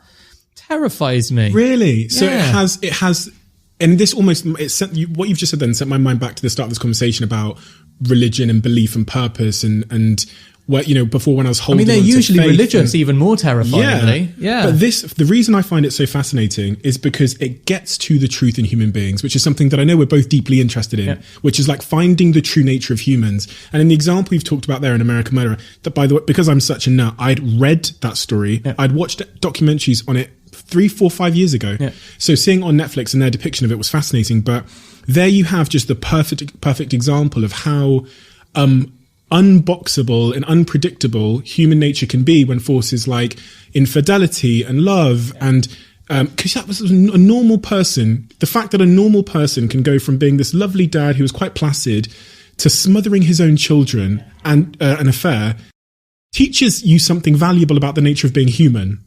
And and for me that is like awesome. That is awesome. And that's why I think I'm so obsessed with those things, is they teach you the lessons in a violent, emotional, gripping way about the true nature of being human. Yeah. I mean, she feels the same way, whereas I'm just like, it just plays on my mind. Really? It plays on my mind to the idea of like, well, that could happen to me then. That's why. Because I'm so kind, loving, full of, good energy. But so is that guy. In that example, so was that guy. So is every review of what that guy was like from all of his friends and everything else. So how can that happen to a person? And this is the fascinating thing, which was sure. He met someone else. Clearly, he was in a marriage which had lost its passion. Yeah. A loveless marriage. He decided to stay, probably for the sake of the kids. He decided comfort over a decision which he probably should have made, a tough decision which he should have made in the short term for the long term good. And it caught up with him. And for me, that's like, isn't that life where you suppress making a short term tough decision? Yes. But that comes back to exactly what I was saying, right? Which is that, that comes back to the relation. No, it comes back to setting a vision for your relationship and, having a plan and talking about in advance, right? If you're really smart, you'll talk in advance. What happens if one of us cheats? Yeah. What happens in this scenario, right? What would happen if we fell out of love? There's no point planning the perfect life if you don't crisis plan the things that happen to all human beings.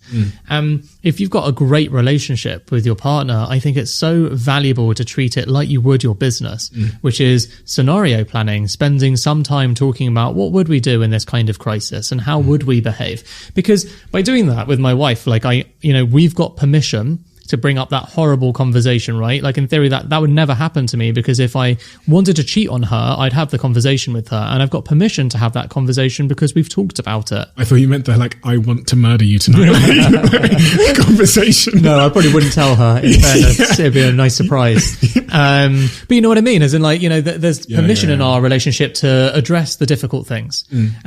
That's why in some respects, I treat my marriage like I treat my business, which is, something that I deeply care about if it's successful. And everything that I put into my life is about making these things successful to the best of my ability. And what I've learned is doing those things from a sense of vision and clarity and communication. And values as well, because you're talking about transparency and, honesty. And exactly. When I started dating, 18 years old or whatever, I thought that I was looking for, I had a checklist. If you said, Steve, what's your type? I'd be like, okay, the brown hair, the this, the that, this, they want to look like this, they want to talk like this, they want to be, and this list was almost like, it was endless, right? Yeah. Of little specific superficial things I was looking for in a partner. And after a couple of, bad relationships and bad experiences and maturity and self-awareness and understanding myself, I got close. I was like, what are the fundamentals? What are the unnegotiable things that I can't be without? And where I'm at now, and I kind of want to get your take on this and see if it resonates at all with you, is I have 3 things that are fundamentals that I need to feel. So the first one I've kind of defined as they need to be intellectually stimulating to me, which you can say, being able to have a conversation, being able to, release my mind, or else I feel like I'll get a mental disorder if I can't release my thoughts. Cause we're very similar people in terms of our cognition. The next for me is sexual attraction. I used to think it was they're pretty, they're hot, but I realized that sexual attraction is much different than being pretty in the mind of the world. And the third thing is, I would hope that they would make me a better person. And that's intentionally broad. That could be a spiritual thing. It could be helping me become a better CEO in my business, better at my podcast or whatever. So those are my three things: intellectually stimulating, sexually attractive, and they make me a better person, however you want to define that. What are yours? Well, I have to say sexual attraction is such an important thing to me in general. But what I've learned is, and you learn this a lot the more you read about relationships, that is actually something that wanes. For everyone. Doesn't mean it will go, and it doesn't mean you won't be attracted to your wife or your husband or anything like that, but it wanes, and you as a human being become less sexual the older you get, right? That's just biology. So I've learned not to make that one of the most important things on the basis of, or I wouldn't say it's the most important thing, purely on the basis of I'm more likely to fall out of love with the person that I'm with if, one, like you just said, they don't intellectually challenge me. Second one, again, like you said, like they have to help me grow in some respect, or certainly be with me on the journey. Because in a lot of relationships, including my marriage, like I am the one forcing a lot of the growth. But I'm like that, and I can be quite irritating to be around because, like, I just always want more growth, more this, more that book, this podcast, and some people just want to like chill out, and that's good for me as well, right? As in, that is growth, being pushed back and being like, exactly. Rest, stop Steve, here. You know, she's the one who's like, you're doing too much, you got to stop. Like, read this book. I read an amazing book called Rest by Alex Song Yam Ping, I think his name is. Brilliant book, much better than Why We Sleep and all the other ones that you would read about this stuff.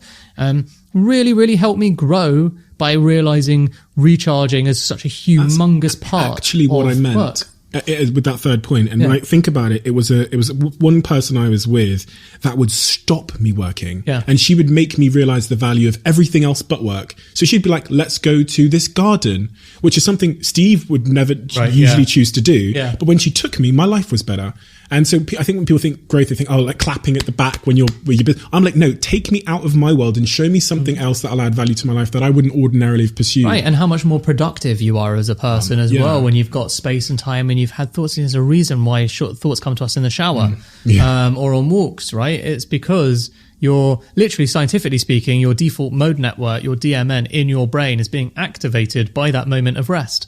So, you know, it is neuroscientifically true. There's loads of studies on it, but it's hard in the moment when you're people like us to take the rest. And so having, like, you know, a partner that's there that forces it on you as a culture, like, you know, almost every single evening now, I don't do any work, which is so different to me. But like last night we watched The Mask together, right? Like we will watch something like, you know, trashy fun, whatever, but it's like, not work, laptop down, we're eating dinner, we're chilling out. And it's like a rule. And, you know, I have to have a very good reason to break that rule. And it's made me a happier, healthier person. But, it, you know, without that guardrail, I would just carry on working. And you talked about the sexual point there. I want to tell a very personal story that I've never shared before about why that made my list. And this is a dynamic list that's changing as I mature. I met a girl that was the other two. So I met a girl that was the most intellectually stimulating person I've ever met. She's a model, so she's absolutely gorgeous. She's also like just a genius. And she challenges me with a sense of like she doesn't care who I am or what I've done in my life or what I've achieved. And so that made me a better person. She was an absolute genius and she was gorgeous. Went to have sex with her after, 2 months of, Fumbling, hot air balloons and all of this stuff. I'm really hoping she isn't listening, but the whole point of this podcast is to be honest. So, and it just wasn't there. The first time ever in my life. And I experienced what I can only describe as a feeling of like horror, total disappointment, not with her or anything like that, but that was the thing. Yeah. And it felt like such a pathetic thing to stand in the way of someone that I thought was perfect. And I got out of bed, I tried again over a couple of days, and I realized that it wasn't there. And I got out of bed and I remember I texted my best friend, I said I can never see her again because this is something that I didn't realize is actually so important to a relationship. Even though it sounds pathetic when you say, oh, they weren't good in bed, but they were perfect in every other way. It sounds pathetic. But it was the truth. And that's what made my list. My other thing is sense of humor. Yeah. So, one of our company values is have a sense of humor and humility. So we jam sort of two in the same one, but I believe so strongly in that, which is work can be very serious, life can be very serious, But finding moments to connect and laugh, I mean, it's so good for your brain, but just so good for your soul. You know, spending every day with my wife in lockdown, right? You know, just us two, etc., etc. Like, thank God we make each other laugh. You know, like we both have a very similar, very dark sense of humor. You know, one of our things is actually when we on our first date, I brought up my dead dad, and how actually one of my favorite things to do in like social situations is to bring up my dead dad to make other people feel awkward. Just like, cause it's like kind of funny. Anyway, she was like, oh my God, I do that about my dad. And it turns out that her dad had died like a year after mine or whatever. So we, as like our second date or something, we decided to go out on Father's Day together without our fathers, and everyone else just had their dads around. We went to the Hoxton Hotel, and they came over and they're like, would you like the Father's Day menu? And we're like, oh no, our dads are dead, thanks. And just literally like found it the funniest thing that only us two would find so funny, right? Because it's just so uncomfortable for everyone else. But to us, that kind of like dark humor, like ways to connect and like weirdness that other people, it's like you're connecting on your pain as well, because we talked about the self-disparagement and comedians and stuff. 100%. Yeah, and like how many of like, you know, comedy greats are, you know, coming from, suffering, not just suffering, but also coming from huge places of insecurities as well. And that's their platform to bring it on. So I think those things all really match up. But like 100%, I think, you know, finding someone who makes you laugh and gets your quirks, so important, because humans are weird. I think it's lovely if you can be your fullest, weirdest self in front of other people. Are you happy? Yeah, I was thinking about this question the other day. Someone asked me two answers to that. One, yes, I am happy. Like the blunt answer is yes, I'm happy because I'm fulfilled. Tough question, isn't it? Yeah, but I noticed your body language there. Yeah, because the question that I asked back to this person was, I am happy, but why is happiness so important? Like, why is that the question you want to ask me? Like, does it matter that I am happy? And is it binary? Is another point. Yeah, and is it binary? But like, why does that matter to you, and why does that matter to me? Because I think a much better question is, am I contributing? You know, am I fulfilled, and am I contributing? Because if I'm doing those things, I'll be happy. And I know that to be true. Whereas for me, asking like happy is a bit like, you know, it's too binary. It's too yes, and it's like straight to the point, and it's like there's nothing really behind the question. And it's undefined as well. Undefined, and also like it really depends on what you're asking me that day. I will be like, no, today I'm not happy. Today, if you ask me if I'm contributing to society and does that fulfill me and make me feel like I'm living my purpose, it won't matter what I feel like today. Are you fulfilled? Very, but I have so much more to do. One of the real fascinating things that I've learned is, and I've read about this at length in my book, is how binary questions like that are the cause of so much pain and no one realizes it. They're the cause of so much like misunderstanding, pain and anxiety. So like another great example is if I asked you now, if I said, are you in love? And immediately you have a bunch of problems there. First, you've got to define in love. No one's ever told you what that is. They've never shown you it. No, when you were born, they didn't say, okay, Dan, if you ever feel like this, it's in love. You've got it from Instagram and movies. So you immediately have to overcome that. And then you have to try and understand if what you're feeling for this person fits into that box. Yep. And I think when it's so crazy that, especially from what I do on Instagram and putting myself out there, tons of people send me their problems. And usually it's because they're trying to fit into a binary box and they don't even realize it. They're like, Steve, I'm not sure if this is my passion. I'm like, that is a super binary thing. It either, because when you say, have you found your passion? That presumes a yes or no answer. Whereas if you say, you're like, are you feeling fulfilled? It's an answer that appreciates it's a gradient. And not just a gradient, but a gradient that different things impact. Yeah. So, you know, I mentioned contribution, like, you know, there's many ways to contribute. You know, being outwardly successful or building a company or, you know, having a high flying career. You know, they don't tick that many boxes in terms of contribution. A lot of contribution comes back to what you do for society, for what you do for your family, for what you do for people that you care about. You know, that stuff is a much broader question.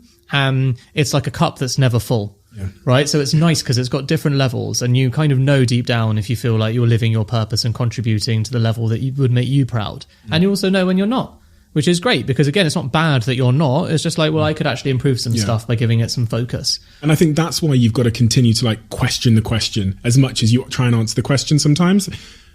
Are you scared of dying? Great question. Why is it a great question? A great question because I don't believe in fear of death. Fear of death is literally like illogical, because fear of death is what actually makes you fear of life. So if you're scared of dying, then you approach your life in a very different way. And actually, the greatest fear that we should have is not living your life in a true way. So no, I'm not at all scared of dying. It's also really worth saying that, like, ever since doing ayahuasca, like, I 100% convincingly believe in things like reincarnation, souls, spirits, other planes, all of the woo-woo crap that just like sounds completely bizarre for me to think that I would ever say those words. But it's not even woo-woo, is it? From like a scientific perspective, you describe reincarnation. The exactly. That's why I believe in reincarnation, because I see it everywhere around me. So the reality is I'm not in the slightest bit scared of death. And I think that that's the biggest blessing that I got from doing ayahuasca was no fear of death. Because that's a potent, powerful feeling. Not feeling, like knowledge, insight, right? That's categorically so quick for me to answer that question and no. It helped me deal with the death of my father. When my mum got cancer, it helped me come to terms with what might happen to not have her around as well.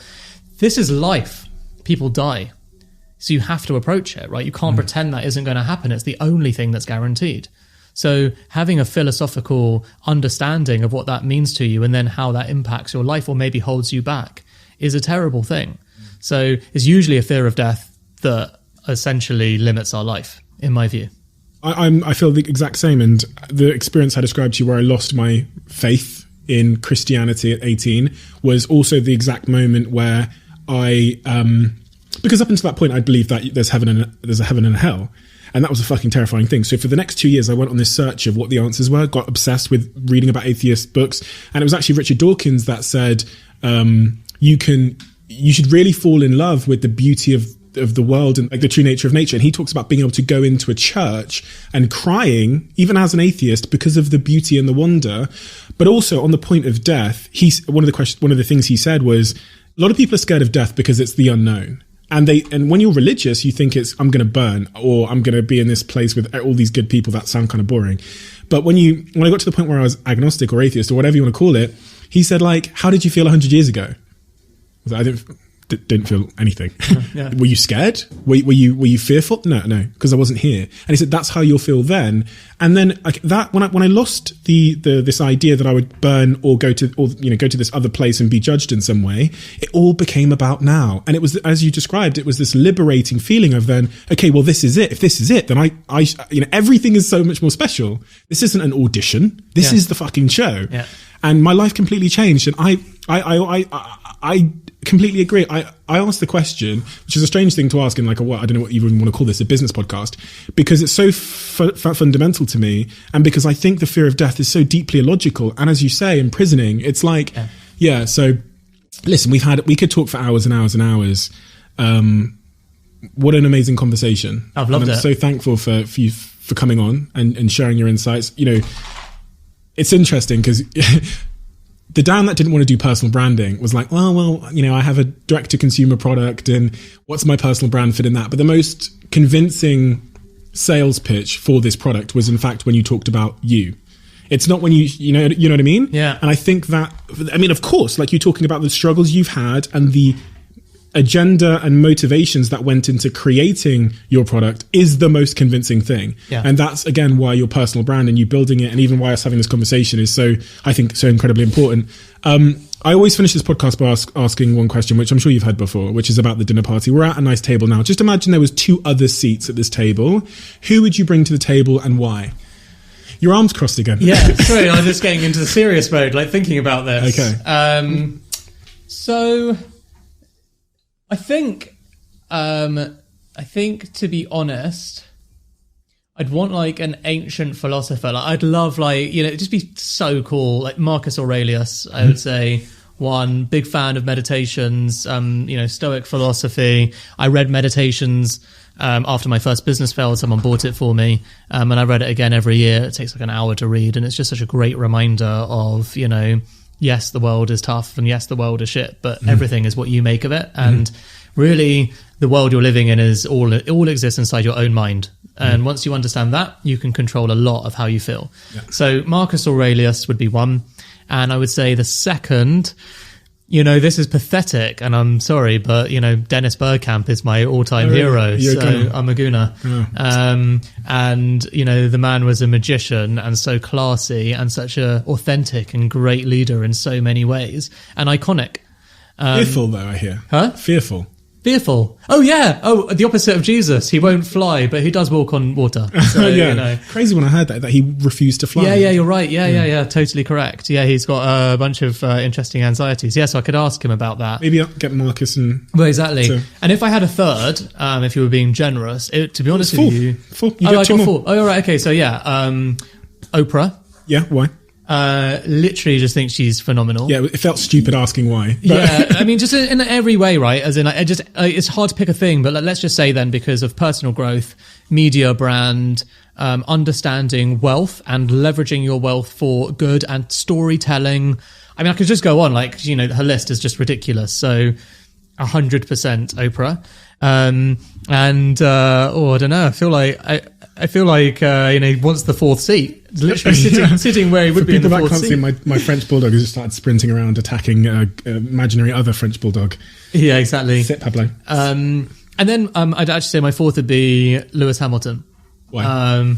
Because I think what he's achieved, even before literally breaking a record like a couple of weeks ago, is so awesome. And I'm so proud of the fact that he's British. I'm so proud of the fact, obviously, even though I'm a white guy, I'm so proud of the fact of what he's doing, to using his platform to take a stance, actually being political with his message when he knows he has such a big platform, which is a thing that a lot of people choose not to do and choose to back out of. So he's a man that stands for morals and values.